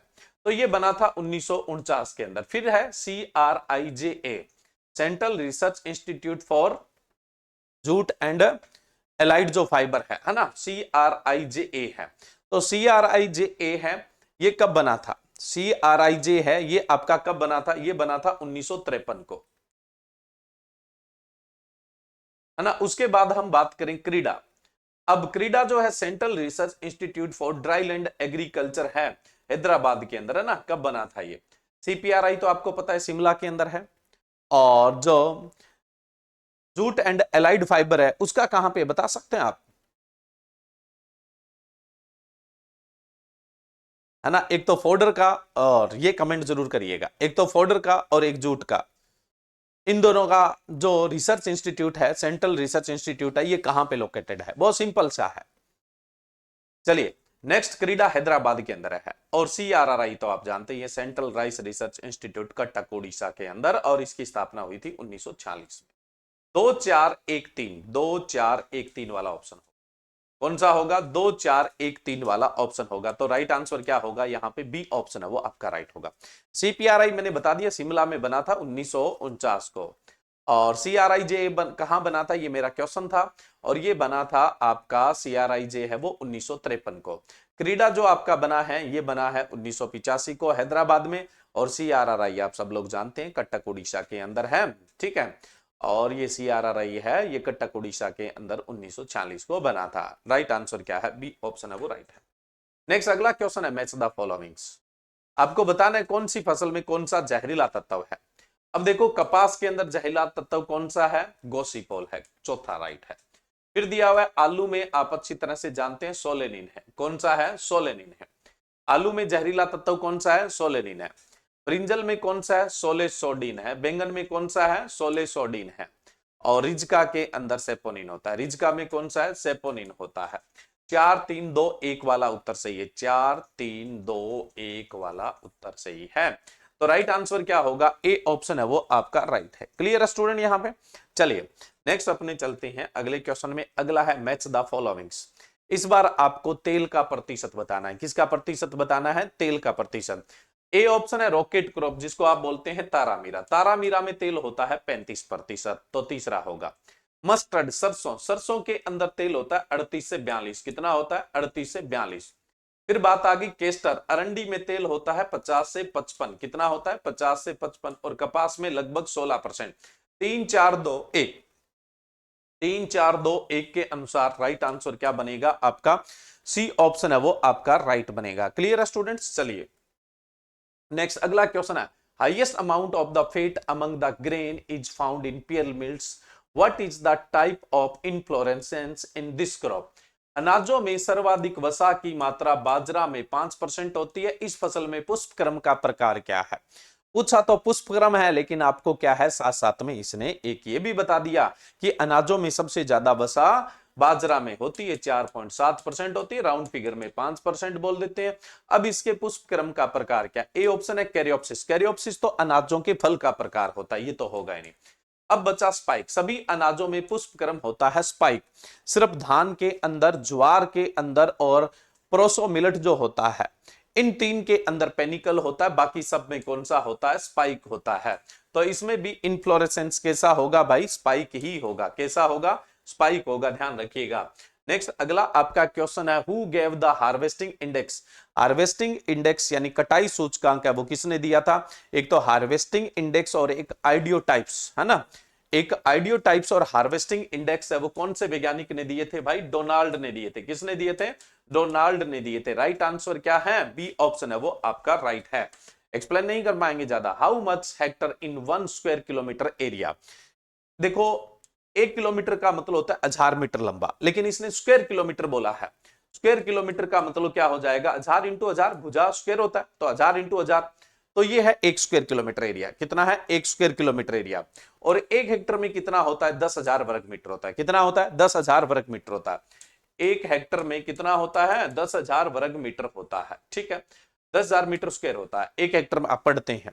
तो 1 किलोमीटर लंबा एरिया 1 किलोमीटर चौड़े एरिया में कितना हेक्टर होगा, आप देख लो कितना हेक्टर होगा। 100 हेक्टर उत्तर आ रहा है आपका। कितना हेक्टर आ रहा है, 100 हेक्टर उत्तर आ रहा है। राइट आंसर क्या होगा, बी ऑप्शन है वो आपका राइट होगा। कौन सा आंसर राइट होगा यहाँ पे, बी ऑप्शन है वो आपका राइट होगा। क्लियर है students. Leaf area index was given by LAI। Leaf area index किसके द्वारा दिया गया था, लीफ एरिया इंडेक्स है वो किसके द्वारा दिया गया था, वाटसन के द्वारा दिया गया था। किसके द्वारा दिया था, वाटसन के द्वारा दिया गया था। राइट आंसर क्या है, ए ऑप्शन है वो आपका राइट है। नेक्स्ट है, which one is wrong statement for crop critical period of crop weed competition, है ना। फसल खरपतवार प्रतिस्पर्धा के लिए क्रांतिक समय के लिए गलत कथन कौन सा है ना। अब देखो, जो राइस होता है उसमें तो जो बीज के द्वारा चावल लगाते हैं, डे आफ्टर सॉविंग लिखा हुआ है देखो, तो बीज से जो चावल लगाते हैं उसमें तो crop weed competition critical period जो होता है वो 15 से 45 दिन का, ठीक है। उसके बाद गेहूं व जौ में 45 से 60 दिन, नहीं भाई 30 से 45 दिन होता है। कौन सा कितना होता है, 30 से 45 दिन होता है मेनली, ठीक है। तो गलत ही ढूंढना था, मिल गया। मक्का में 15 से 45, ठीक है। ज्वार में 30 से 45, ठीक है। तो राइट आंसर कौन सा होगा, बी ऑप्शन है वो आपका राइट होगा। यानी हमें गलत ढूंढना था कि फसल खरपतवार प्रतिस्पर्धा के लिए क्रांतिक समय के लिए गलत कौन सा है, तो गलत कौन सा है, बी है वो आपका गलत है। नेक्स्ट आगे चलते हैं। Weed mature at the same time and height along with crop due to their similar size and shape as that of crop seed में अनलॉन्ली harvest the weed also and aid in the dispersal of weed seed, such weed are called. खरपतवार फसल के साथ साथ एक ही समय और ऊंचाई पर पकते हैं। फसल के बीजों के समान आकार और आकृति के कारण मनुष्य अनजाने में खरपतवार की कटाई भी कर लेता है और खरपतवार के बीज के फैलाव में सहायता करता है। यानी जब दोबारा उस फसल को भी देखो, साथ ही लगता है, साथ ही वृद्धि करता है, साथ एक जितनी हाइट लेता है, साथ में ही पकता है, साथ में ही कट जाता है और अगली बार फसल लगाएंगे फिर साथ में उग जाएगा। ऐसे खरपतवार को क्या बोलते हैं, नोक्सियस वीड। देखो, नोक्सियस वीड नहीं होगा। नोक्सियस वीड तो वो होता है जिसके बारे में कोई सरकारी संस्था या उसका ऑथराइज्ड पर्सन, कोई गवर्नमेंट इंस्टीट्यूट है, उसका ऑथराइज्ड पर्सन है, वो ये बोल दे कि ये पारिस्थितिकी के लिए यानी इकोलॉजी के लिए, ह्यूमन हेल्थ मानव स्वास्थ्य के लिए, एनिमल हेल्थ पशु स्वास्थ्य के लिए या सॉइल के लिए मृदा के लिए बहुत नुकसानदायक और उसका नियंत्रण करना मुश्किल है, तो ऐसे खरपतवार को आप विनाशकारी खरपतवार या नोक्सियस वीड बोलते हैं। ऐसा तो इसने पूछा ही नहीं है। माइक्रोक्लाइमेटिक वीड ऐसा वीड होता है जो किसी विशेष परिस्थिति के अंदर ही उगता है और किसी दूसरी परिस्थिति में नहीं उगेगा। जैसे कासनी हमेशा बरसीम के साथ ही उगता है, चिकोरियम इंटीबस हमेशा बरसीम के साथ ही उगता है, ऐसा भी इसने नहीं पूछा है। ऑब्जेक्शनेबल वीड, जिसके बीज फसली बीज जैसे हो, सिर्फ बीज, जिसके बीज या तो दिखने में या फिर स्पेसिफिक ग्रेविटी में, अपेक्षिक घनत्व में, है ना, किसके जैसे हो, फसली बीज जैसे हो, इस वजह से फसली बीज से अलग नहीं किए जा सकते, उन्हें ऑब्जेक्शनेबल वीड या आपत्तिजनक खरपतवार। इसने कहा है कि बीज दिखने में ऐसे हो, लेकिन इसने कहा साथ ही उगे, साथ ही पके, उतनी ही हाइट रखे, वो पैरामीटर पूरा हो आपत्तिजनक में, ये कोई जरूरी नहीं है। ऐसा खरपतवार जो फसल के साथ ही उगे, उसी के साथ वृद्धि करे, उसी के साथ वानस्पतिक वृद्धि, उसी की जितनी हाइट, उसी के साथ परिपक्वता आए, उसी के साथ कट जाए और अगली बार उसी के साथ आ जाए, यानी जो किसी क्रॉप इकोलॉजी का हिस्सा ही बन जाए, तो उसको हम क्या बोलते हैं, सैटेलाइट स्वीट्स बोलते हैं, उपग्रह खरपतवार बोलते हैं। तो राइट आंसर क्या होगा, डी ऑप्शन। जो किसी क्रॉप इकोलॉजी का, फसल पारिस्थितिकी का हिस्सा बन जाए वो सैटेलाइट स्वीड होता है। नेक्स्ट है preventive method of weed management, यानी खरपतवार का निरोधक उपाय कौन सा है, यानी बचाव करने वाला उपाय क्या है जो संक्रमण से बचाए। खरपतवार कानूनों का प्रवर्तन यानी इन्फोर्समेंट ऑफ वीड लॉ, जो खरपतवार के कानून है उनको लागू किया जाए। बिल्कुल भाई, जैसे बाहर से कोई भी फसल आती है उसके साथ खरपतवार का बीज मिक्स होकर ना आ जाए, बाहर से कोई भी फसल आती है उसके साथ खरपतवार का बीज मिक्स होकर ना आ जाए, तो कानून तो लागू होने चाहिए। जैसे डिस्ट्रक्टिव इंसेक्ट एंड पेस्ट आपने पढ़ा, द क्वारंटाइन ऑर्डर पढ़ा, उसके अलावा द इंडियन क्वारंटाइन बिल पढ़ा, तो ये सब लागू होने चाहिए, तो खरपतवार हमारे खेत तक नहीं पहुंचेगी। पहला तो ठीक है। Use of well rotted manure, अच्छी तरह से सड़ी हुई खाद का उपयोग करें, बिल्कुल अच्छी तरह से सड़ी हुई खाद का उपयोग करना चाहिए। अगर आप अच्छी तरह से सड़ी हुई खाद का इस्तेमाल नहीं करेंगे use of well rotted manure, अच्छी तरह सड़ी हुई खाद का उपयोग। अब देखो अच्छी तरह से सड़ी हुई खाद नहीं होगी तो उसमें कोई खरपतवार का पौधा होगा या खरपतवार का क्या होगा, बीज होगा, वो सड़े गलेगा नहीं, है ना, सड़े गलेगा नहीं। अब वो सड़े गलेगा नहीं तो जाहिर सी बात है आप सीधी उस खाद को दे दोगे तो वो खेत में फिर से समस्या पैदा करेगा या नहीं करेगा। तो जाहिर सी बात है सड़ी गली खाद नहीं दोगे तो फैल जाएगा। सड़ी गली खाद तो बीज या उसके जो भी वानस्पतिक खाद है सड़ गल चुके हैं, अब उस खाद का आप खेत में उपयोग करोगे तो वो नहीं फैलेगा, संक्रमण नहीं होगा, दोनों ही ठीक है। वीडिंग, वीडिंग प्रिवेंशन नहीं है, वीडिंग निरोधात्मक नहीं है। आप खेत में खरपतवार वीडिंग कब करेंगे, निराई गुड़ाई कब करेंगे, जब खरपतवार आ जाएगा, तो ये कंट्रोल है। वीडिंग क्या है, एक कंट्रोल होता है, वीडिंग एक प्रिवेंशन नहीं होता, बचाव नहीं होता है। तो राइट आंसर क्या होगा, सी ऑप्शन है वो आपका राइट होगा। अगले क्वेश्चन पे चलते हैं। अगला क्वेश्चन है एट्राजीन, पेंडामेथालिन, ब्यूटाक्लोर्स, थायोबेंजोकारप और pretilachlors are example of. Atrazine, pendimethalin, butachlor, thiobencarb और प्रीटिलोक्लोर और इसके उदाहरण हैं। सबसे पहला pre emergence herbicide. Pre emergence herbicide कौन सा होता है, बुआई के बाद में लेकिन उगने से पहले, बुआई के बाद में और उगने से पहले जो देते हैं, ठीक है, बुआई के बाद में और उगने से पहले देते हैं। प्री प्लांट हर्बिसाइड या प्री प्लांट इनकॉर्पोरेशन भी बोल देते हैं, पीपीआई जिसको बोल देते हैं, पीपीआई, है ना। तो प्री प्लांट इनकॉर्पोरेशन या प्री प्लांट हर्बिसाइड क्या होता है, जो बुआई से पहले दिया जाता है। और ये जितने भी आप देख रहे हो ये सारे के सारे क्या है, किस प्रकार के होते हैं, पीपीआई प्रकार के होते हैं। किस प्रकार के होते हैं, पीपीआई प्रकार के होते हैं, पूर्व पादप निगम शाकनाशी, पीपीआई। पोस्ट इमरजेंस जो खड़ी फसल में देते हैं। ले बाई एप्लीकेशन, ले बाई एप्लीकेशन कटाई के कुछ समय पहले ही देते हैं, कटाई के कुछ समय पहले ही देते हैं, फसल की कटाई के कुछ समय पहले ही देते हैं, जैसे गन्ना और कपास के अंदर देते हैं, गन्ना और कपास के अंदर है वो देते हैं, तो उनको हम क्या बोलते हैं, प्री प्लांट हर्बिसाइड है वो बोलते हैं। नेक्स्ट अपने बात करें, नेक्स्ट अगला क्वेश्चन है आपका, the first prominent instant of biochemical mimicry based crop associated weed under Indian perspective is. Hindi में देख लेते हैं। भारतीय प्रेक्षय में जैव रसायन आधारित फसल संबंधी खरपतवार का पहला उदाहरण है, या नकलची खरपतवार का पहला उदाहरण। देखो दिखने में तो नकलची होते ही होते हैं, बहुत सारे खरपतवार देखने को मिल जाते हैं, लेकिन जिसका बायोकेमिकल भी क्या है, फसल का बायोकेमिकल और वीड का बायोकेमिकल एक जैसा है। इस प्रकार का पहला नकलची खरपतवार कौन सा था, तो ये था गेहूंसा, गेहूं में फेल्योरिस इन वीट, यानी गेहूं में फेल्योरिस माइनर, यानी गेहूं का जो गेहूंसा है। अब गेहूंसा का और गेहूं का जो बायोकेमिकल है वो एक जैसा है। नेक्स्ट अपने बात करें, successful weed management is based on. सफल खरपतवार प्रबंधन किस पर आधारित होता है, नॉलेज ऑन वीड बायोलॉजी।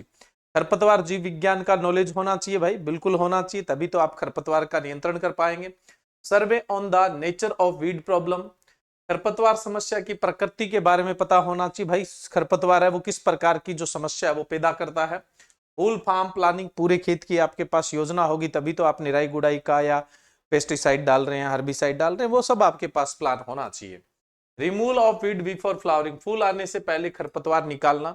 तो ये सब चीजें होगी तभी हम खरपतवार का सफलतापूर्वक नियंत्रण है वो कर पाएंगे। राइट आंसर है वो डी ऑप्शन। बहुत अच्छा क्वेश्चन था, एक्सप्लेन करते तो मजा आ जाता, लेकिन इतना टाइम हमारे पास नहीं है। Which one is wrong statement for number of the seed in पर प्लांट ऑफ वीड। खरपतवार के प्रति पौधे में बीज की संख्या के लिए कौन सा कथन गलत है। एमरेंथस में 1,96,000 बीज होते हैं, बिल्कुल सही बात है। चिनोपोडियम एल्बम बथुआ में 72,000 होते हैं, बिल्कुल सही है। परचोलिका में 1,93,000 होते हैं, बिल्कुल सही है। गलत इनमें से कोई सा भी नहीं है, इसलिए राइट आंसर क्या होगा, डी ऑप्शन है वो आपका राइट होगा। नेक्स्ट है herbicide consumption pattern in world. विश्व में हर्बिसाइड कंजप्शन का पैटर्न क्या है। हर्बिसाइड सबसे ज्यादा, उसके बाद इंसेक्टिसाइड, उसके बाद फंजीसाइड, बिल्कुल ठीक है। विश्व में सबसे ज्यादा शाकनाशी काम में लेते हैं, जितने पेस्टिसाइड लेते हैं उसका 45% शाकनाशी लेते हैं, उसके बाद कीटनाशी और उसके बाद कवकनाशी। तो विश्व में तो ये सिनेरियो है, इसका राइट आंसर तो ए है। लेकिन भारत में पूछ ले भी पीड़कनाशियों का उपयोग है वो किस सीक्वेंस में होता है, तो इंडिया में सबसे ज्यादा इंसेक्टिसाइड यूज होते हैं, उसके बाद फंजीसाइड कवकनाशी और उसके बाद शाकनाशी। कुल पीड़कनाशियों का 8% ही हर्बिसाइड यूज होता है, यानी कुल पेस्टिसाइड का 8% ही हर्बिसाइड, यानी कुल पीड़कनाशियों का 8% ही शाकनाशी इस्तेमाल होते हैं। बट यहाँ राइट आंसर क्या है, ए ऑप्शन है वो आपका राइट है। नेक्स्ट अपने चले, a lower LD50 is indicatives of. न्यूनतम LD50 लिथिल डोज 50 का सूचक है। देखो भाई, लिथिल डोज जितनी कम होती है उतना ही ज्यादा क्या है, पदार्थ वो पीड़कनाशी जो पेस्टिसाइड होता है वो विषाक्त होता है। LD50 जितना ही कम होगा उतना ही क्या होगा कि वो विषाक्त होगा, और LD50 जितना ज्यादा होगा उसकी विषाक्तता क्या होती है, उतनी ही कम देखने को मिलती है। तो LD50 लोअर LD50 यानी कम LD50 होने का मतलब क्या है, विषाक्तता है, टॉक्सिसिटी है, वो इंक्रीज होती है। तो राइट आंसर क्या होगा, ए ऑप्शन है वो आपका राइट होगा। नेक्स्ट है first time 2,4-D use in India in, Bharat में पहली बार 2,4-D का उपयोग हुआ। देखो विश्व में तो सबसे पहले हर्बिसाइड के रूप में 2,4-D का उपयोग 1944 में हुआ, लेकिन भारत में सबसे पहले 2,4-D का यूज जो है वो कब हुआ था, 1946 में हुआ था। तो राइट आंसर क्या होगा, सी ऑप्शन है वो आपका राइट है। अगला क्वेश्चन है which friendly insect was used to control of cyperus rotundus in India, भारत में साइप्रस रोटेंडस यानी बोथे की बात हो रही है कि नियंत्रण करने के लिए कौन सा मित्र कीट है वो उसका इस्तेमाल किया गया था। देखो भारत में यूज किया गया था सूट बोरिंग मोथ, है ना, सूट बोरिंग मोथ भारत में मोथा है उसके कंट्रोल के लिए क्या यूज किया गया था, सूट बोरिंग मोथ है उसका इस्तेमाल किया है। राइट आंसर क्या है, ए ऑप्शन है वो आपका राइट है। Most harmful weed of wheat is, गेहूं का सर्वाधिक हानिक खरपतवार कौन सा है, हानिकारक। देखो गेहूं का नकलची जो खरपतवार है और सैटेलाइट वीड है वो तो है गेहूं सा, लेकिन सबसे ज्यादा जो नुकसान पहुंचाता है वो फील्ड बिन वीड यानी जिसको आप क्या बोलते हैं, हिरनखुरी बोलते हैं, मॉर्निंग ग्लोरी भी बोल देते हैं। तो राइट आंसर क्या होगा, बी ऑप्शन है वो राइट है। और आपको पता हो तो ये गेहूं का आपत्तिजनक खरपतवार भी है यानी ऑब्जेक्शनेबल वीड भी है। नेक्स्ट अपने बात करें, अगला क्वेश्चन है which one semi root parasite weed grow on maize, मक्के पर कौन सा अर्ध जड़ परजीवी खरपतवार नाशी सॉरी किस कौन सा अर्ध जड़ परजीवी खरपतवार है वो उगता है। तो देखो सेमी रूट पैरासाइट यानी अर्ध जड़ परजीवी कौन सा है जी, एक तो है विचेज वीड, विचेज वीड को आप स्ट्राइगा बोलते हैं, क्या बोलते हैं, स्ट्राइगा, या फिर आप इसको बोल देते हैं रुखड़ी। ये मक्का ज्वार बाजरा गन्ने पर उगता है ना, सोरगम मिलेट और मेज और सुगर केन पर उगता है, सेमी रूट पैरासाइट है। ब्रूम रेप आप जानते हैं किसको बोलते हैं, ओरोबैंकी को बोलते हैं, ये सोलेनेसी और क्रूसीफेरस पर उगता है। सोलेनेसी में मेनली तंबाकू पर उगता है और क्रूसीफेरस में मेनली सरसों पर उगता है।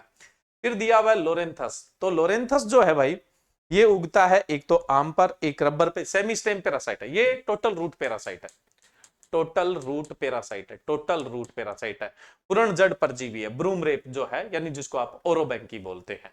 सोलेनेसी में तंबाकू पे सबसे ज्यादा, सभी सोलेनेसी पे उगता है लेकिन सबसे ज्यादा तंबाकू पे, सभी क्रूसीफेरी पे उगता है लेकिन क्रूसीफेरी में सबसे ज्यादा सरसों पे, टोटल रूट पैरासाइट है यानी पूर्ण जड़ परजीवी है।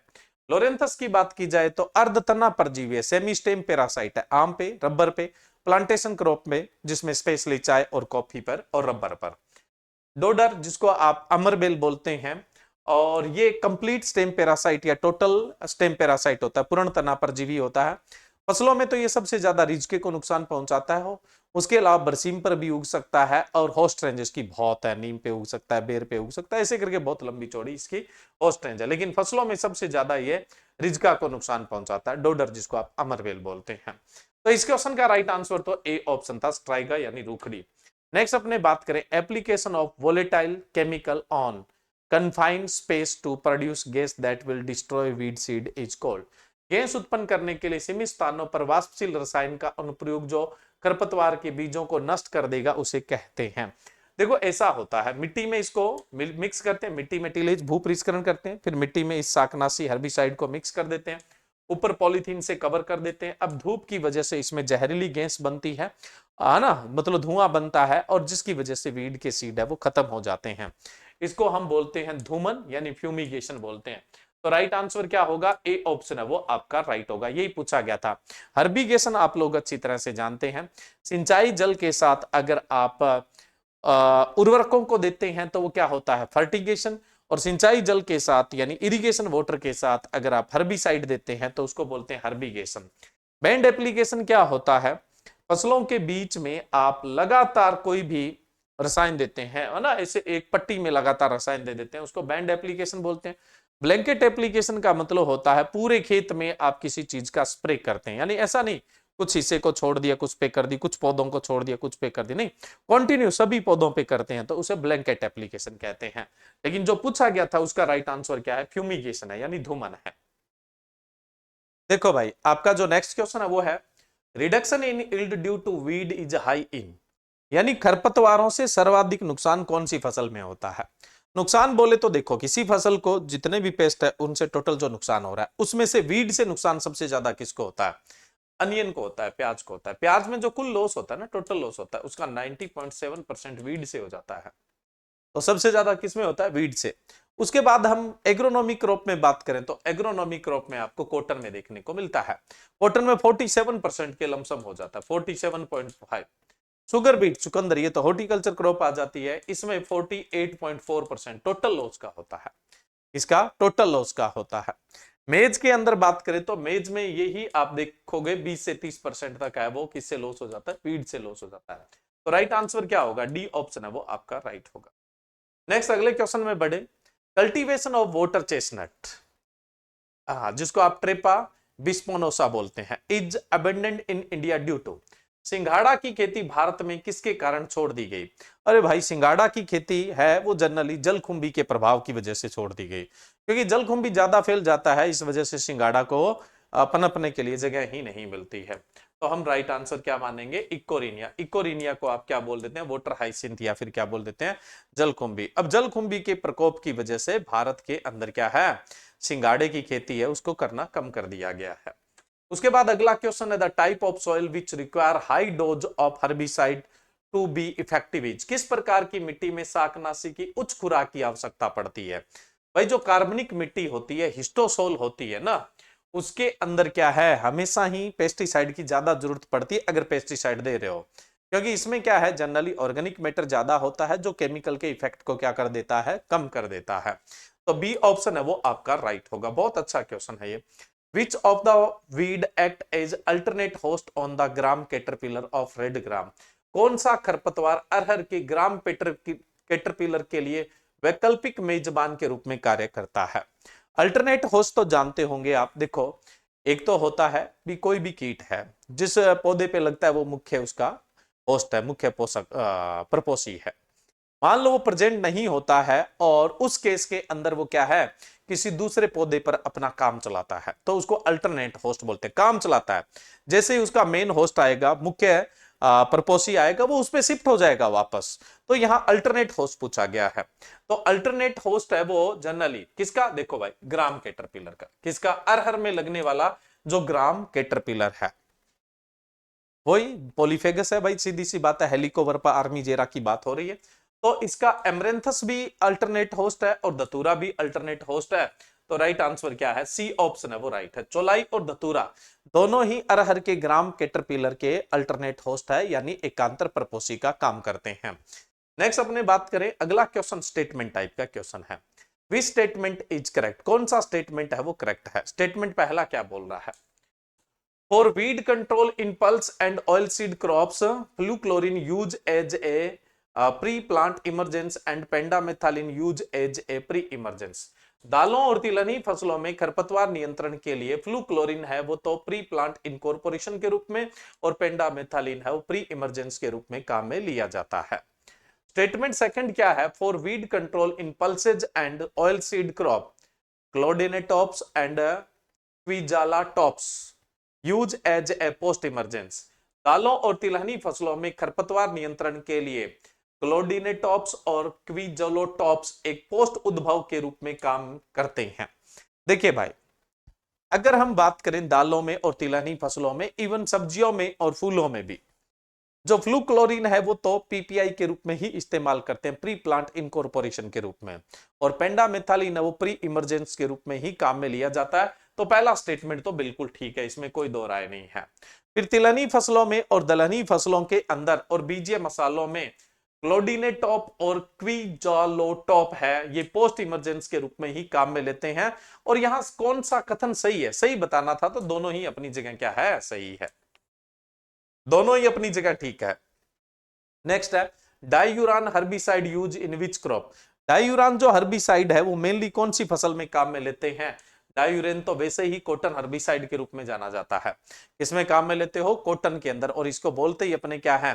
कॉटन हर्बिसाइड के नाम से जानते हैं, है ना। सबसे ज्यादा डायूरान इसी के अंदर काम में लिया जाता है। आगे भाई कैलकुलेशंस है। अब देखो मैंने पेस्टिसाइड की कैलकुलेशन यूट्यूब पे करवा रखी है, आप सीधा डालोगे पेस्टिसाइड कैलकुलेशन और मेरा नाम डाल दोगे तो अपने आप ही क्या है सर्च हो जाएगी। यहां तो सिर्फ मैं उत्तर बताने वाला हूं क्योंकि जाहिर सी बात है मैं तो आंसर की बता रहा हूं जो आपका टेस्ट हुआ है। एक्सप्लेनेशन 100 क्वेश्चन के एक्सप्लेनेशन का मतलब है 7 से 8 घंटे, है ना, इसलिए एक्सप्लेन तो नहीं करेंगे। If a farmer is to use alachlor herbicide at the rate of 2 kg per hectare in 2 hectare field, then how much Lasso 50 EC will be required by the farmer। एक किसान को 2 हेक्टर खेत में alachlor शाकनाशी 2 kg प्रति Hector की दर से उपयोग में लेना है तो किसान को कितना लासो 50 EC की आवश्यकता होगी। जब आप कैलकुलेशन करोगे तो कितना आएगा, 8 किलो है वो राइट आंसर आएगा। तो इसका राइट आंसर क्या होगा, सी ऑप्शन है वो आपका राइट होगा। नेक्स्ट अगला क्वेश्चन है, if a farmer spray paraquat 0.1% in 5 hectare for which use 600 liter of solution per hectare, then how much gramexon 24 SL will be required by the farmer। एक किसान को पेराक्वाट 0.1% का छिड़काव 5 हेक्टर में करना है जिसके लिए वह 600 लीटर घोल प्रति हेक्टर काम में लेता है तो किसान को कुल कितने ग्रामेक्सोन 24 SL की आवश्यकता होती है। तो अब जब आप इसकी कैलकुलेशन करोगे तो आंसर आपका बैठेगा 12.5 लीटर। कितना, 12.5 लीटर। तो राइट आंसर क्या होगा, इसका डी ऑप्शन है वो आपका राइट होगा। और मैंने बताया कि इसकी कैलकुलेशन है वो यूट्यूब पे मैंने करवा रखी है, आप पेस्टिसाइड कैलकुलेशन बाय BR डाल कर देना, कैलकुलेशन आ जाएगी और वहां पे ये दोनों ही क्वेश्चन आपको मिल जाएंगे जिनका आंसर मतलब आप देख सकते हैं, ठीक है, किस तरह से कैलकुलेट हुआ है। नेक्स्ट अगला क्वेश्चन है, in which state of India having highest production of wheat. भारत के कौन से राज्य में गेहूं का सर्वाधिक उत्पादन होता है, ये तो आप सब लोग जानते हैं। भारत में सबसे ज्यादा जो गेहूं का उत्पादन होता है वो उत्तर प्रदेश राज्य में होता है। इस क्वेश्चन का राइट आंसर क्या है, बी ऑप्शन है वो राइट है। Which disease of wheat is known as killer disease. गेहूं के किस रोग को किलर बीमारी के नाम से जाना जाता है, ये तो हमने थोड़े दिन पहले ही यूट्यूब क्विज में डिस्कस किया था, काली रोली जिसको आप ब्लैक क्रस्ट बोलते हैं, ठीक है। चलिए नेक्स्ट अपने बात करें, brown manuring is related which crop. Brown manuring किस फसल से संबंधित है। ब्राउन मैन्योरिंग दो चीजों से संबंधित है, एक तो पेडी की फसल से संबंधित है और दूसरा मैंने आपको बताया था जहां जीरो टिलेज होता है वहां संबंधित है। तो जीरो टिलेज तो यहाँ ऑप्शन में था ही नहीं, सिर्फ फसलें ऑप्शन में थी, तो आप राइट आंसर क्या करते, धान है वो राइट आंसर करते। नेक्स्ट अपने बात करें, what is the correct sequence of seed treatment in pulses crop. दलहनी फसलों में बीज उपचार का सही क्रम है। देखो भाई, फंजीसाइड का ट्रीटमेंट तो सभी फसलों के अंदर होता है, कवकनाशी का उपचार। उसके बाद अगर लेग्यूम है तो राइजोबियम का होगा, लेग्यूम नहीं है तो नहीं होगा। उसके बाद किसका होता है, इंसेक्टिसाइड यानी कीटनाशी का होता है। उसके बाद सॉरी पहले इंसेक्टिसाइड का होगा, पहले फंजीसाइड का, फिर इंसेक्टिसाइड कीटनाशी का और फिर किसका होगा, राइजोबियम कल्चर का। मतलब कोई भी फसल है तो उसमें कवकनाशी का तो ट्रीटमेंट होता ही होता है, बीज है चाहे प्लांटिंग मटेरियल है, यानी हर फसल में कोई ना कोई कवक जनित रोग होगा जो मृदा से या बीज से फैलता है। आपको पता है सीड ट्रीटमेंट किसके लिए किया जाता है। सीड ट्रीटमेंट जनरली जो मृदा से रोग फैलते हैं या बीज से जो रोग फैलते हैं उनसे बचने के लिए सीड ट्रीटमेंट करते हैं। और खड़ी फसल में सबसे ज्यादा रोग होते हैं फंगस से यानी कवक से होते हैं। तो हर फसल में कोई ना कोई ऐसा फंगस से या कवक से होने वाला रोग होगा जो या तो सॉइल बोरोन होगा या सीड बोरोन होगा, यानी मर्दोड होगा या बिजोड होगा। इसका मतलब हर फसल के अंदर आप क्या करते हैं, फंजीसाइड से ट्रीटमेंट तो करते ही करते हैं। अब किसी मिट्टी में या किसी फसल में दीमक या सूत्रकृमि की समस्या है तो इंसेक्टिसाइड का भी ट्रीटमेंट देंगे। और अगर फसल है तो लेग्यूम है तो क्या है, राइजोबियम कल्चर से उपचारित करेंगे। तो इसने पूछा दलहनी फसल तो लेग्यूम है, जाहिर सी बात है फंजीसाइड वाला भी होगा, जरूरत पड़ी तो इंसेक्टिसाइड का भी होगा और राइजोबियम का तो होगा ही होगा। तो राइट आंसर क्या होगा, ए ऑप्शन है वो आपका राइट होगा। दलहनी फसलों में बीज उपचार करने का जो सीक्वेंस होता है वो फंजीसाइड, इंसेक्टिसाइड और राइजोबियम कल्चर होता है। और मैंने कहा कि बीज उपचार किस लिए किया जाता है, मृदा तथा बीज से फैलने वाले रोगों से बचने के लिए हम क्या करते हैं, सीड ट्रीटमेंट है वो करते हैं, इस चीज का ध्यान रखना है, ठीक है। चलिए तो इस क्वेश्चन का राइट आंसर क्या है, ए ऑप्शन है वो आपका राइट है। नेक्स्ट क्वेश्चन में चले, in which crop is there mainly deficiency लिखा, in which crop is there mainly deficiency of lysine and tryptophan amino acid. Lysine व ट्रिप्टोफान एमिनो एसिड की कमी मुख्यतः किस फसल में देखने को मिलती है। लाइसिन की भी कमी और ट्रिप्टोफान की भी कमी मुख्य रूप से कौन सी फसलों में देखने को मिलती है, मेनली कौन से क्रॉप के अंदर है वो देखने को मिलती है। ए ऑप्शन दिया हुआ है आपका पल्सेज, बी ऑप्शन दिया हुआ है ऑयल सीड, सी ऑप्शन दिया हुआ है सीरियल और डी ऑप्शन लीफी वेजिटेबल। पत्तियों में तो मिथ्योनिन की कमी होती है। पत्तियों में किसकी कमी होती है? मिथ्योनिन की कमी होती है। दालों के अंदर किसकी कमी होती है? दालों में सल्फर कंटेनिंग एमिनो अम्ल की कमी होती है। सल्फर सल्फर कंटेनिंग अमीनो अम्ल। अब सल्फर कंटेनिंग अमीनो अम्ल कौन से होते हैं भाई? एक तो मिथ्योनिन होता है, सिस्टीन होता है, सिस्टाइन होता है, और उसके अलावा दालों में ट्रिप्टोफान की कमी होती है। लेकिन दालों में लाइसिन भरपूर होता है। दालों में क्या है? लाइसिन है, वो आपको भरपूर देखने को मिलता है। तो दालों में लाइसिन की कमी नहीं है, सब्जियों में लाइसिन की कमी नहीं है, सब्जियों में मिथ्योनिन की कमी है। ऑयल सीड क्रॉप में बात करें तो ऑयल सीड क्रॉप में लाइसिन की कमी होती है, ट्रिप्टोफान की कोई विशेष कमी नहीं होती है। अनाजों में लाइसिन की भी कमी होती है, थ्रियोनाइन की भी कमी होती है और ट्रिप्टोफान की भी कमी होती है। तो राइट आंसर क्या आएगा? सी ऑप्शन है वो आपका आएगा। दालों में सल्फर कंटेनिंग अमीनो अम्ल मेनली मिथ्योनिन, उसके अलावा सिस्टीन, सिस्टाइन और ट्रिप्टोफान की कमी होती है। Tryptophan sulphur containing amino acid नहीं है। सल्फर कंटेनिंग अमीनो एसिड तो मिथ्योनिन है, सिस्टीन है और सिस्टाइन है, और उसके अलावा इसमें ट्रिप्टोफान की कमी होती है। तिलहनी फसलों में लाइसिन की कमी होती है, अनाजों में लाइसिन की भी कमी होती है, ट्रिप्टोफान की भी कमी होती है और थ्रियोनाइन की भी कमी होती है। तो राइट आंसर सी है। और पत्तेदार सब्जियों में क्या है? मिथ्योनिन की कमी है, वो देखने को मिलती है। नेक्स्ट चलते हैं अगले क्वेश्चन में। डाइकोगेमी इज फाउंड इन मेज। मक्का में डाइकोगेमी पाई जाती है, नर व मादा भाग का पुष्प के अंदर, फ्लावर के अंदर अलग अलग समय में मैच्योर होना। तो देखो भाई, मक्का के अंदर, सूरजमुखी के अंदर, प्याज के अंदर, गाजर के अंदर, है ना, जनरली आपको क्या है? प्रोटो एंट्री देखने को मिलती है। तो यहां राइट आंसर क्या होगा? बी ऑप्शन है। और बाजरा में प्रोटोगायनी है वो देखने को मिलती है। उसके अलावा प्रोटो एंट्री गेंदा में भी देखने को मिलती है, कपास में भी देखने को मिलती है ना, गेंदा में भी देखने को मिलती है, कपास में भी देखने को मिलती है, कभी कभार अलसी में भी देखने को मिल जाती है, प्रोटो एंट्री की बात की जाए तो। नेक्स्ट है all India coordinate research project was started on pulses. देखो, दालों के अंदर all India coordinate research project है वो कब संचालित हुआ था? इसका हेड ऑफिस तो कानपुर था। कहां था अभी?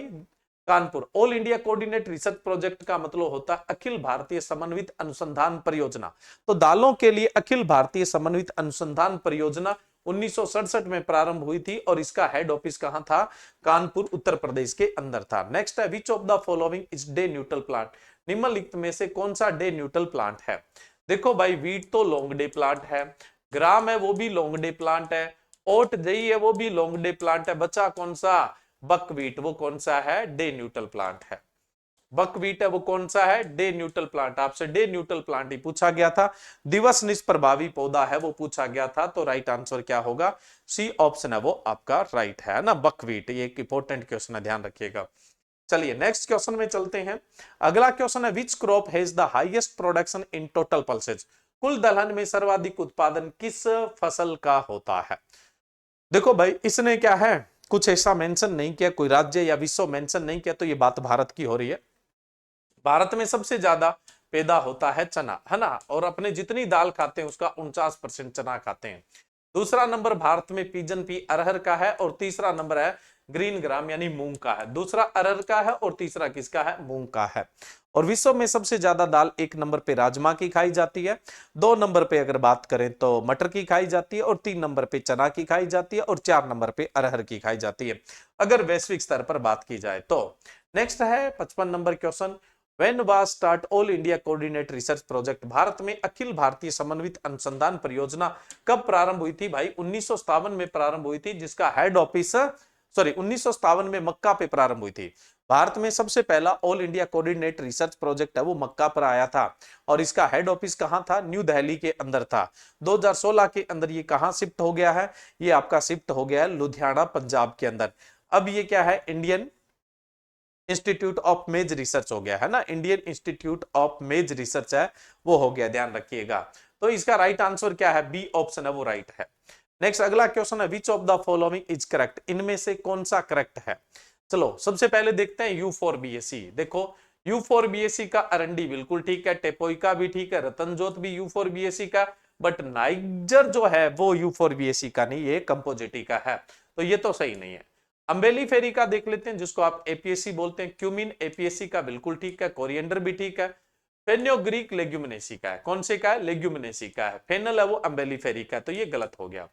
चिनोपोडियेसी का देख लेते हैं, बीट रूट चुकंदर है, स्पिनच यानी पालक है, और बथुआ है। इसके तीनों ही चिनोपोडियेसी के, सी राइट है। तो हमें तो सही क्या देखना था? सही ऑप्शन ही देखना था, तो सही ऑप्शन क्या हो जाएगा? सी ऑप्शन आपका सही है। नेक्स्ट डी ऑप्शन है क्रूसीफेरस में कौन कौन से आते हैं? मस्टर्ड नहीं, ये बिल्कुल ठीक है, नहीं ठीक है। क्रूसीफेरस मस्टर्ड में मस्टर्ड क्रूसीफेरस में आता है। रेडिस भी आपका क्रूसीफेरस में आता है। तारामीरा ये भी क्रूसीफेरस में आता है। कॉलीफ्लावर भी क्रूसीफेरस में आता है, लेकिन सनफ्लावर कंपोजिटी में आता है। सनफ्लावर किस में आता है? कंपोजिटी में। तो ये तीन तो गलत हो गए, तो राइट आंसर क्या था? सी ऑप्शन है वो ही आपका राइट था।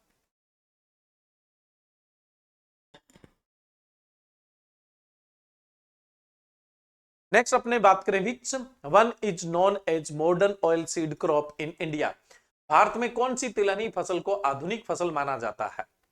देखो भाई, सूरजमुखी, कुसुम, सोयाबीन, उपरोक्त सभी। देखो सूरजमुखी, कुसुम और सोयाबीन यानी सनफ्लावर, सेफ्लावर और सोयाबीन, ये तीनों ही फसलें भारत के अंदर क्या है? 1965 के बाद ही इंट्रोड्यूस हुई है, इसलिए इन्हें आधुनिक तिलहनी फसल बोलते हैं। इन तीन को ही मॉडर्न ऑयल सीड क्रॉप बोला जाता है इंडिया में, बाकी किसी को नहीं बोला जाता। ये तीनों ही आधुनिक तिलहनी फसल है, तो राइट आंसर क्या होगा? डी ऑप्शन है वो आपका राइट होगा। नेक्स्ट अगले क्वेश्चन में चलें। अगला क्वेश्चन है, yellow colour of carrot is due to. देखो गाजर में लाल रंग लाइकोपिन के कारण होता है, नारंगी रंग कैरोटीन के कारण होता है, नारंगी रंग जिसको आप ऑरेंज कलर बोलते हैं, ठीक है। और एंथोसाइनिन के कारण बैंगनी रंग होता है, और जेंथोफिल के कारण कैसा रंग होता है? पीला रंग। जेंथोफिल को आप ल्यूटिन भी बोल सकते हैं। जेंथोफिल को आप क्या बोल सकते हैं? लूटिन भी बोल सकते हैं। तो डी ऑप्शन है वो आपका राइट होगा। नेक्स्ट अगला क्वेश्चन है, लीडिंग सीरियल इन वर्ल्ड। विश्व का मुख्य अनाज कौन सा है? विश्व का मुख्य तो गेहूं है, और भारत का मुख्य है वो धान है। धान है वो भारत में 60 से 65% आबादी का मुख्य भोजन है, ठीक है। ये विश्व की बात कर रहा है, तो विश्व का ए है। और अमेरिका का पूछ ले तो मक्का है। Leading oil seed in world, विश्व की मुख्य तिलहनी फसल कौन सी है? देखो विश्व में तो 50% तेल तक तेल है ना, वो सोयाबीन का खाया जाता है, तो बी ऑप्शन राइट है। लेकिन भारत का पूछ लेते तो भारत का 1 नंबर का मूंगफली है, 2 नंबर का सरसों है, और 3 नंबर का सोयाबीन है। और विश्व का 1 नंबर कौन सा है? सोयाबीन है, और 2 नंबर है वो सरसों है। 2 नंबर है वो कौन सा है? सरसों है विश्व का। नेक्स्ट है, which one is known as golden fibre. सुनहरी रेशा किसे कहते हैं? भाई जूट के रेशे को आप गोल्डन फाइबर है वो कहते हैं। कपास के वाले को तो सिल्वर फाइबर यानी रजत रेशा बोलते हैं। इसके अलावा व्हाइट गोल्ड भी बोल देते हैं। इसके अलावा किंग ऑफ एप्रिजल फाइबर भी बोल देते हैं। पहनावे का जो रेशा है उसका राजा या रेशों का राजा भी बोल देते हैं। सन हेम्प, ठीक है, सनी का रेशा कुछ नहीं विशेष बोला जाता है। लिनसीड अलसी के रेशे को फ्लेक्स फाइबर भी बोल देते हैं, और लेनन फाइबर के नाम से भी जानते हैं। तो इस क्वेश्चन का राइट आंसर क्या है? सी ऑप्शन है वो राइट है। नेक्स्ट है, queen of oil seed crop, तिलहनी फसलों की रानी किसे कहते हैं? देखो तिलहनी फसलों का राजा तो मूंगफली है, ग्राउंडनट है, लेकिन रानी की बात करें तो कौन सा है? तिल है। रानी कौन सा है भाई? तिल है। डी ऑप्शन है वो राइट है। नेक्स्ट अगला क्वेश्चन है, black 47 is related to. Black 47 किससे संबंधित है? देखो जो great famine of Irish, Irish जो फेमाइन है, आयरलैंड का जो अकाल है, वो आलू में पछेती झुलसा यानी पोटैटो में लेट ब्लाइट के कारण 1845 में आया। और कब तक चला था? 1849 तक चला था। और इसमें यह माना जाता है कि 1.5 मिलियन लोग यानी 15 लाख लोग मारे गए थे, जिसमें से 1847 के साल में सबसे ज्यादा लोग मारे गए थे। इसलिए 1847 के साल को ब्लैक 47 के नाम से जानते हैं। किस नाम से जानते हैं? ब्लैक 47 के नाम से। तो ये किससे संबंधित है भाई? आयरलैंड के अकाल से संबंधित है, आयरिश फेमाइन से संबंधित है। तो राइट आंसर क्या होगा? सी ऑप्शन है वो आपका राइट है। नेक्स्ट है, एग्रीकल्चर वर्ड ड्राइव्ड फ्रॉम। जो एग्रीकल्चर शब्द है वो कौन सी भाषा का? एग्रीकल्चर कौन सी भाषा का शब्द है? जिनमें कल्चर लग गया वो सारे के सारे कौन सी भाषा के हैं? लैटिन भाषा के। सिर्फ आपको लैक कल्चर छोड़ना है जो संस्कृत प्लस लैटिन का है, और सिट्री कल्चर छोड़ना है जो किसका है? ग्रीक प्लस लैटिन का है। और जिन शब्दों के अंत में वाई आ जाता है वो ग्रीक भाषा के शब्द है, यानी लॉजी और नॉमी वाले शब्द है वो ग्रीक भाषा के। इसमें एक तो आपको सोशियोलॉजी छोड़ना है, सोशियोलॉजी लैटिन प्लस ग्रीक का है। एक पोमोलॉजी छोड़ना है, पोमोलॉजी भी क्या है? लैटिन प्लस ग्रीक का है। और फॉरेस्ट्री है वो लैटिन का है। बाकी जिनके पीछे वाई लगा हुआ है, या लॉजी लगा हुआ है, या नोमी लगा हुआ है, वो कौन सी भाषा के होते हैं? ग्रीक भाषा के। एग्रीकल्चर है वो कौन सी भाषा का है? लैटिन भाषा का है। नेक्स्ट अपने बात करें lac word from lac cultivation derived from which language. अभी बताया था जो लाख कल्चर है उसमें लाख शब्द है वो तो संस्कृत भाषा का है, और कल्चर शब्द है वो कौन सी भाषा का है? वो लैटिन, यानी संस्कृत प्लस लैटिन वर्ड है। लेकिन इसने कहा लैक कल्चर में लैक शब्द कौन सी भाषा का है? लैक संस्कृत का है और कल्चर लैटिन का। इसने लैक पूछा है तो वो संस्कृत भाषा का है। राइट आंसर क्या होगा? सी ऑप्शन है वो आपका राइट है। नेक्स्ट अगला क्वेश्चन है which tree is suitable for silk worm domestication. रेशम कीट पालन के लिए सर्वाधिक उपयुक्त वृक्ष कौन सा है? रेशम कीट पालने के लिए प्लास, प्लास पे भाई आप लाख का कीट तो बढ़िया तरीके से पाल सकते हैं, बेर पे भी पाल सकते हैं, कुसुम पे तो बहुत बढ़िया तरीके से पाल सकते हैं लाख का कीट। लेकिन इसने तो रेशम का कीट पूछा है, सिल्क वॉर्म पूछा है ना। तो सिल्क वॉर्म सबसे ज्यादा मलबरी पे पाला जाता है, सहतूत पे पाला जाता है। सहतूत पे पाले जाने वाले सिल्क वॉर्म का नाम है बॉम्बेक्स मोराई, है ना। तो डी ऑप्शन है वो इसका राइट है। और सबसे बढ़िया क्वालिटी का जो रेशम होता है वो सहतूत रेशम ही होता है, यानी मलबरी सिल्क ही होता है। किंग ऑफ फाइबर क्रॉप, अभी हमने बात की थी, रेशे वाली फसलों का राजा कौन है भाई? कपास है। ठीक है, चलिए नेक्स्ट अगला क्वेश्चन है vegetable should be harvested at. सब्जियों की तुड़ाई किस पर करते हैं? फिजियोलॉजिकल मैच्योरिटी, जिसको आप फिजिकल मैच्योरिटी बोलते हैं, शारीरिक परिपक्वता, इस पर फलों को तोड़ा जाता है। राइप स्टेज पर भी फलों को तोड़ा जाता है। ठीक है, लेकिन जो सब्जियां होती है उसे कमर्शियल मैच्योरिटी या हॉर्टिकल्चर मैच्योरिटी, यानी व्यापारिक परिपक्वता या उद्यान परिपक्वता पे तोड़ा जाता है। तो व्यापारिक परिपक्वता ऑप्शन नहीं था, हॉर्टिकल्चर मैच्योरिटी को ही कमर्शियल मैच्योरिटी बोलते हैं। ठीक है, तो राइट आंसर क्या हो गया? बी ऑप्शन है वो आपका राइट होगा। नेक्स्ट अगला क्वेश्चन है मेजर सोर्स ऑफ कार्बोहाइड्रेट। देखो भाई कार्बोहाइड्रेट का मुख्य स्रोत कौन सा है? कार्बोहाइड्रेट का मुख्य स्रोत अनाज होते हैं। दलहन प्रोटीन का स्रोत होता है, तिलहन जो है वो वसा का स्रोत होता है, फल व सब्जियां खनिज व विटामिन का स्रोत होती है। फल व सब्जियां खनिज व विटामिन का स्रोत होती है। फलों में ज्यादा विटामिन होते हैं और सब्जियों में ज्यादा खनिज देखने को मिलते हैं। ठीक है, चलिए नेक्स्ट अपने बात करें मेजर सोर्स ऑफ मिनरल्स, फल व सब्जियां भी बताया है ना। खनिजों का मुख्य स्रोत कौन है? फल व सब्जियां। नेक्स्ट अपने बात करें protein content in tuna fish.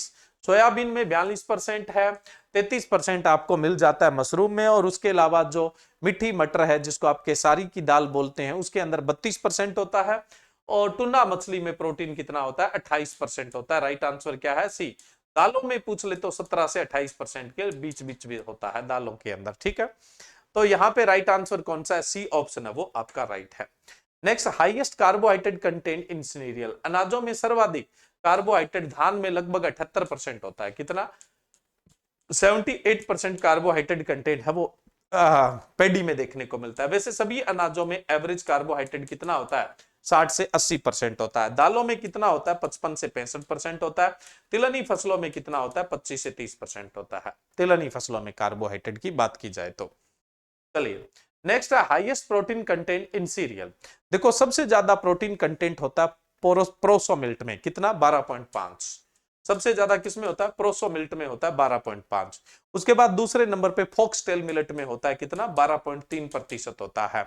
और उसके बाद गेहूं में होता है 12%। तो प्रोसो मिल्ट तो ऑप्शन में ही नहीं है और फॉक्सटेल मिलेट भी ऑप्शन में नहीं है। उसके बाद नंबर आता है गेहूं का। गेहूं में कितना होता है? 12%। तो इनमें दिए हुए में से सबसे ज्यादा प्रोटीन किसमें है? व्हीट के अंदर, गेहूं में होता है।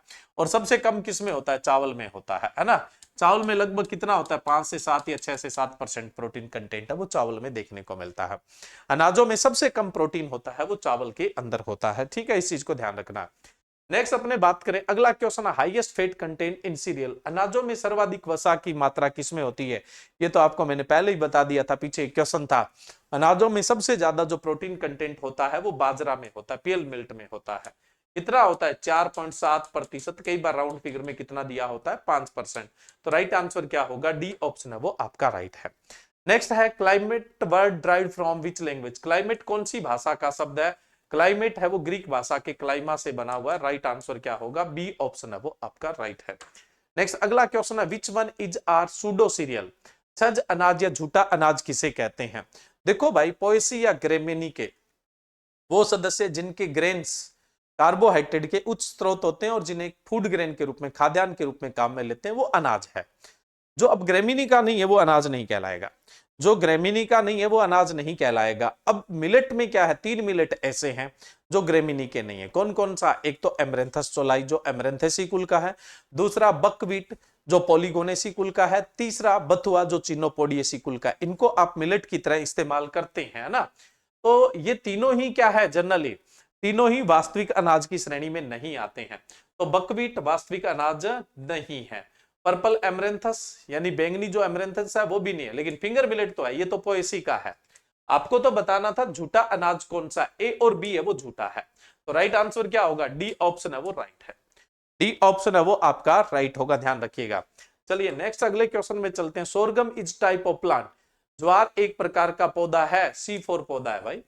ज्वार कैसा पौधा है, C4 पौधा है। ये तो एक पीछे भी क्वेश्चन के अंदर हम डिस्कस है वो कर चुके हैं।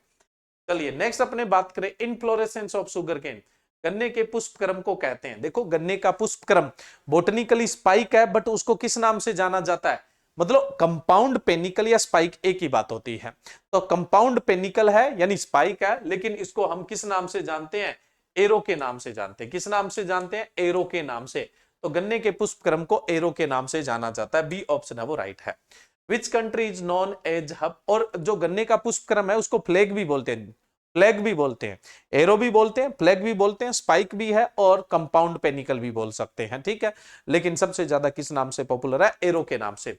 विच country is known as hub of millet, किस देश को कदन का हब कहा जाता है, भारत को कदन का हब कहते हैं, क्योंकि विश्व में सबसे ज्यादा मिलेट्स का जो प्रोडक्शन करता है, कदन का उत्पादन करता है, वो कौन करता है, इंडिया करता है। नेक्स्ट अगला क्वेश्चन है, which university is precursor of green revolution, कौन सा विश्वविद्यालय हरित क्रांति का अग्रदूत है भाई, Govind Ballabh Pant university of agriculture and technology Pantnagar, यहीं से हरित क्रांति की शुरुआत है वो मानी जाती है। यहीं से क्या है, हरित क्रांति की जो शुरुआत है वो मानी जाती है। Pushpa Kiran is a new release variety of by IRI new Delhi, Pushpa Kiran IRI नई दिल्ली द्वारा विकसित की गई किसकी किस्म है, ट्रिटिकम एसिटिवम की, ड्यूरम गेहूं की, डाइकोकम गेहूं की और मैक्रोनी गेहूं की। पुष्पा किरण तो भाई ब्रेड व्हीट की है, ट्रिटिकम एसिटिवम की है। राइट आंसर क्या होगा, ए ऑप्शन है वो आपका राइट है।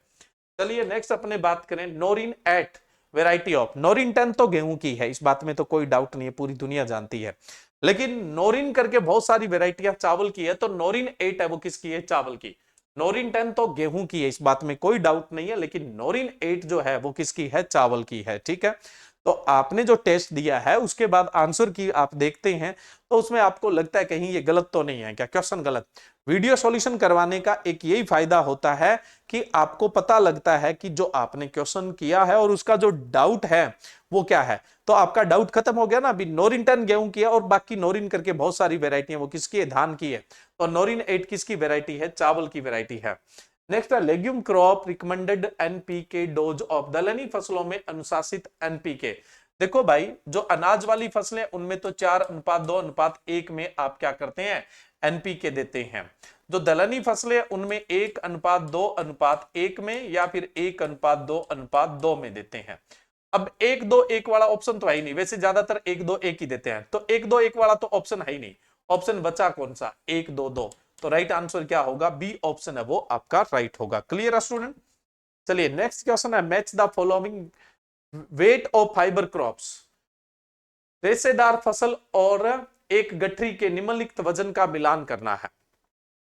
कपास की जो गांठ है उसका वजन होता है 170 किलो, है ना, तीसरा राइट है।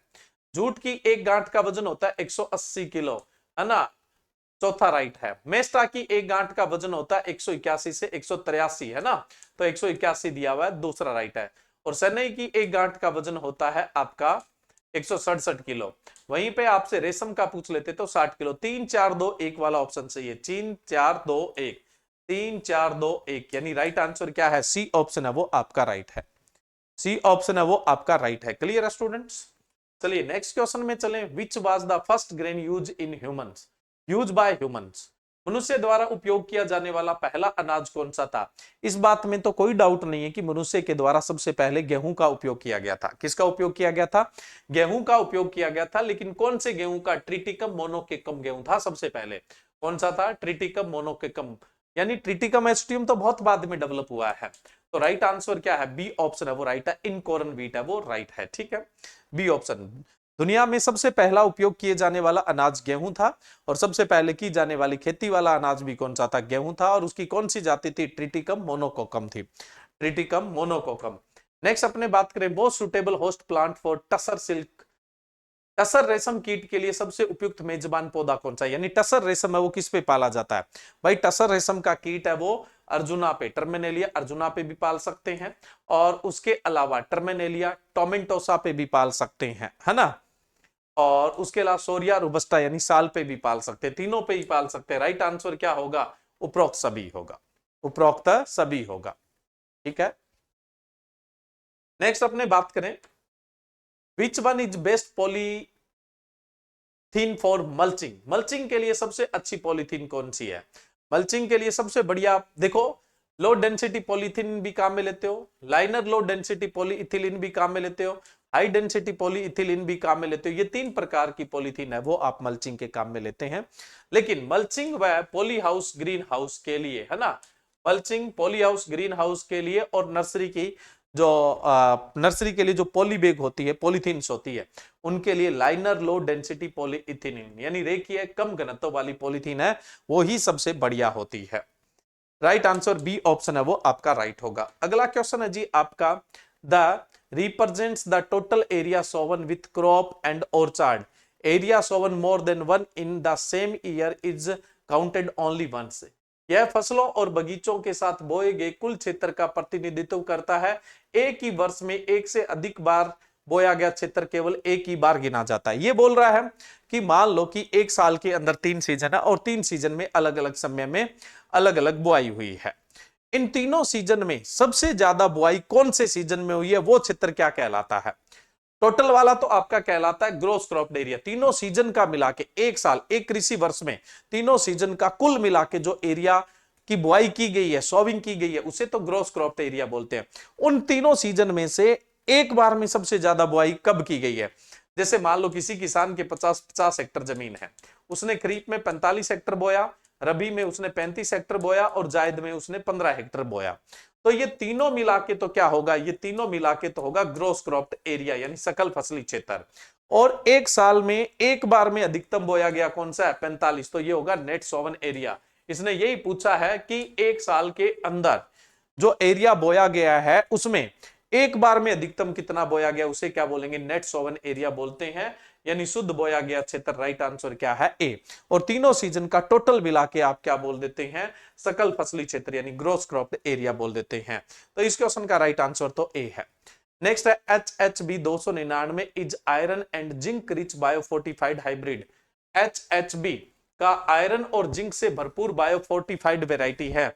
लास्ट वाला जो शब्द है वो देखो कौन सी क्रॉप के नाम के साथ मिल रहा है? बी। बी किसके साथ मिल रहा है? पेयल मिल्ट बाजरा के साथ, व्हीट गेहूं के साथ, मक्का के साथ और राइस यानी चावल के साथ। किसके साथ मिल रहा है? बी बोले तो बाजरा। तो आप इस कोड में लास्ट जो होता है उसको क्रॉप के साथ मैच करके देखा करो कि ये नाम कौन सी क्रॉप के साथ मैच हो रहा है, वो उसी क्रॉप की वैरायटी होती है। तो ये पेयल मिल्ट की वैरायटी है यानी बाजरा की वैरायटी है। फोर्टिफाइड वैरायटी, फोर्टिफाइड का मतलब क्या होता है? फोर्टिफिकेशन। जैव प्रबलीकरण का मतलब क्या होता है? किसी भी भोजन में पोषक तत्वों की सांद्रता बढ़ाना। Enrichment of nutrients in food, यानी जो भोजन है उसकी अमाउंट तो उतनी है लेकिन उसमें पोषक तत्वों की सांद्रता बढ़ा देते हैं, तो उसको हम क्या बोलते हैं? बायोफोर्टिफिकेशन। तो अब बाजरा की जो HHB 299 बायोफोर्टिफाइड वेराइटी है, इसमें आयरन की भी मात्रा बढ़ी और जिंक की मात्रा भी बढ़ी। राइट आंसर इसका ए ऑप्शन है वो राइट है। अगला क्वेश्चन है state with maximum bamboo bearing area. अधिकतम बांस धारण क्षेत्र वाला राज्य कौन सा है जिसमें सबसे ज्यादा बांस उगाया जाता है? वो कौन सा है? मिजोरम है। ए ऑप्शन है वो आपका राइट है। नेक्स्ट अगला क्वेश्चन है which one is wrong statement. इनमें से कौन सा कथन है वो गलत है? दो कथन है। First process fruit in human civilisation is fig. देखो भाई, वैसे तो सबसे पुराना जो फल है वो भी अंजीर को और खजूर को ही माना जाता है, लेकिन इसने पूछा है ऐसा कौन सा फल जिसमें सबसे पहले प्रसंस्करण हुआ। तो सबसे पहले प्रसंस्करण हुआ था वो अंजीर के अंदर हुआ था। प्रोसेसिंग सबसे पहले फिग में हुई हुआ है। और प्रसंस्करण की सबसे पुरानी विधि कौन सी है? ड्राइंग यानी सुखाना। एक होता है डिहाइड्रेशन, अगर मशीनों से सुखाते हैं तो उसे डिहाइड्रेशन बोलते हैं, यानी removing of water by mechanisation, तो उसको डिहाइड्रेशन बोलते हैं, निर्जलीकरण। सुखाना प्राकृतिक रूप से धूप या छांव में सुखाना क्या कहलाता है? ड्राइंग कहलाता है। तो इस दुनिया में सबसे पुराना प्रिजर्वेशन मेथड है ड्राइंग, और सबसे सस्ता है और सबसे आसान है। तो सबसे पुराना मेथड तो कौन सा है? ड्राइंग। और सबसे पहला फल जिसके अंदर सबसे पहले प्रोसेसिंग की थी वो अंजीर है, तो अंजीर में सबसे पहले क्या किया होगा, ड्राइंग की होगी।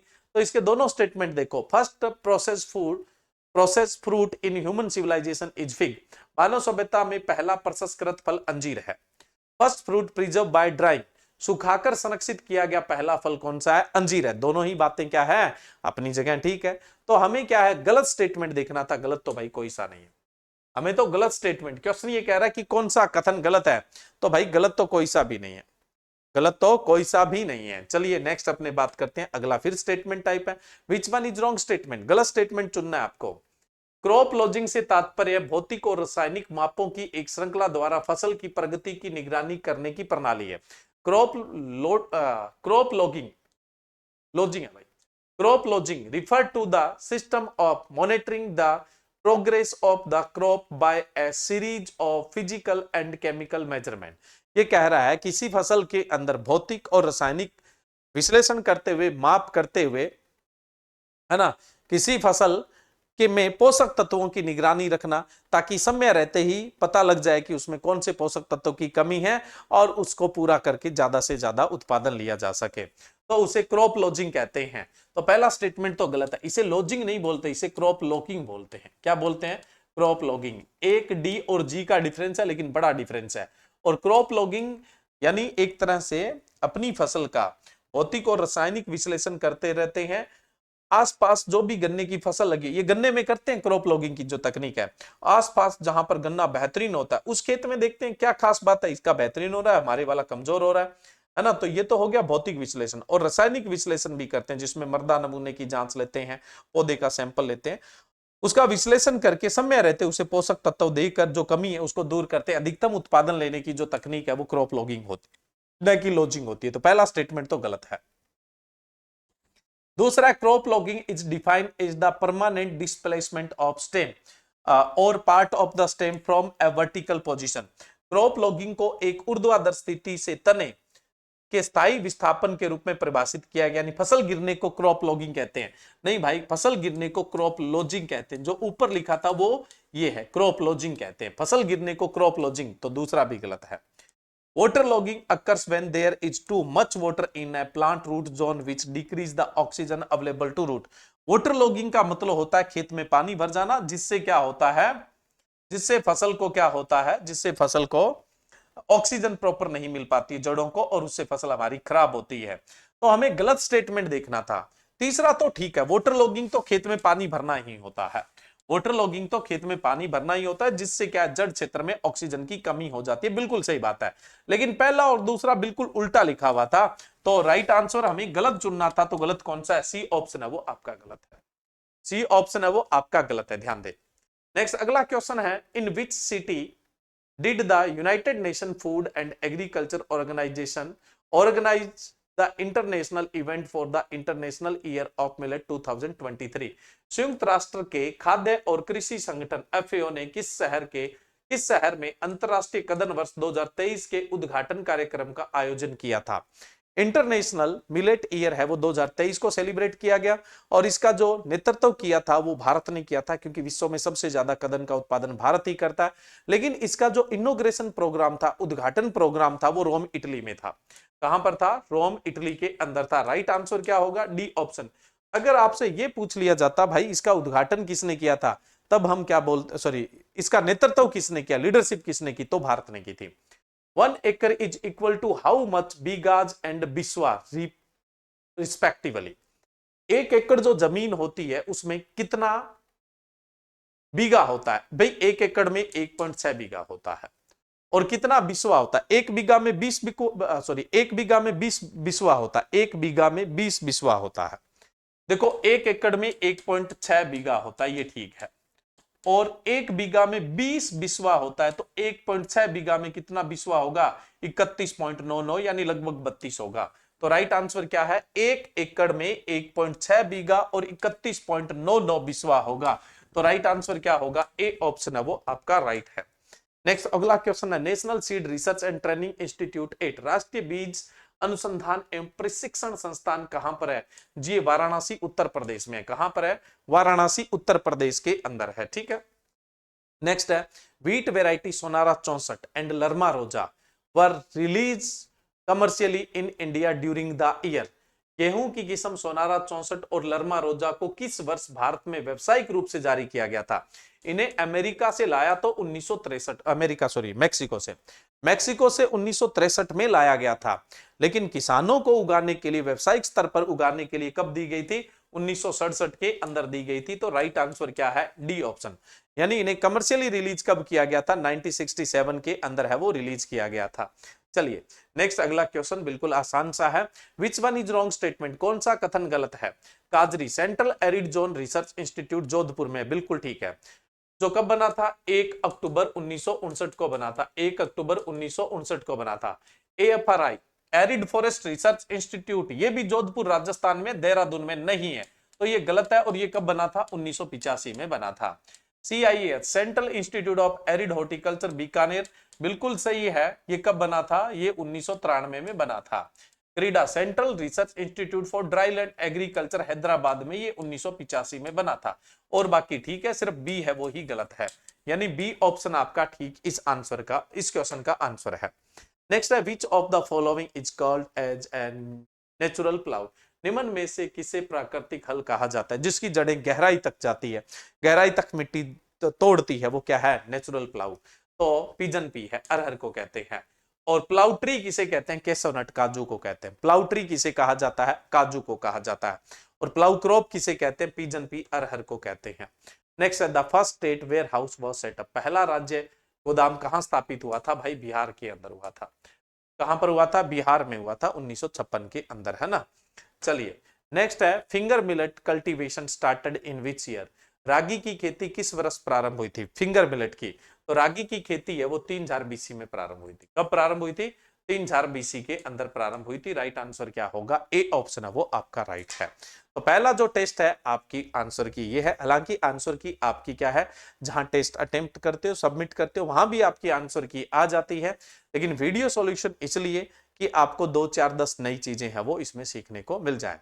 बहुत ज्यादा एक्सप्लेनेशन जैसा कि अपने MCQ सीरीज चलती है वैसा एक्सप्लेनेशन नहीं दे सकते, चाहे वो YouTube पे चलती है, चाहे MCQ का महासंग्राम बैच चल रहा है। हाँ एक चीज और बता दे, ये MCQ के महासंग्राम बैच के साथ टेस्ट सीरीज बिल्कुल फ्री है ना। MCQ का महासंग्राम बैच है, उसके साथ ये टेस्ट सीरीज बिल्कुल फ्री है ना। ठीक है, इस चीज का आपको ध्यान रखना है। तो जिसका MCQ का महासंग्राम बैच लिया हुआ है उसको ये टेस्ट सीरीज अलग से लेने की आवश्यकता नहीं है। तो ये तो मैंने सिर्फ आंसर की के आधार पर ही वीडियो है वो प्रोवाइड करवाया है आपको, लेकिन जो YouTube वाले हैं उनको भी ये पता लग जाए कि हमारे जो टेस्ट होंगे उनका जो लेवल होगा वो इस तरह का।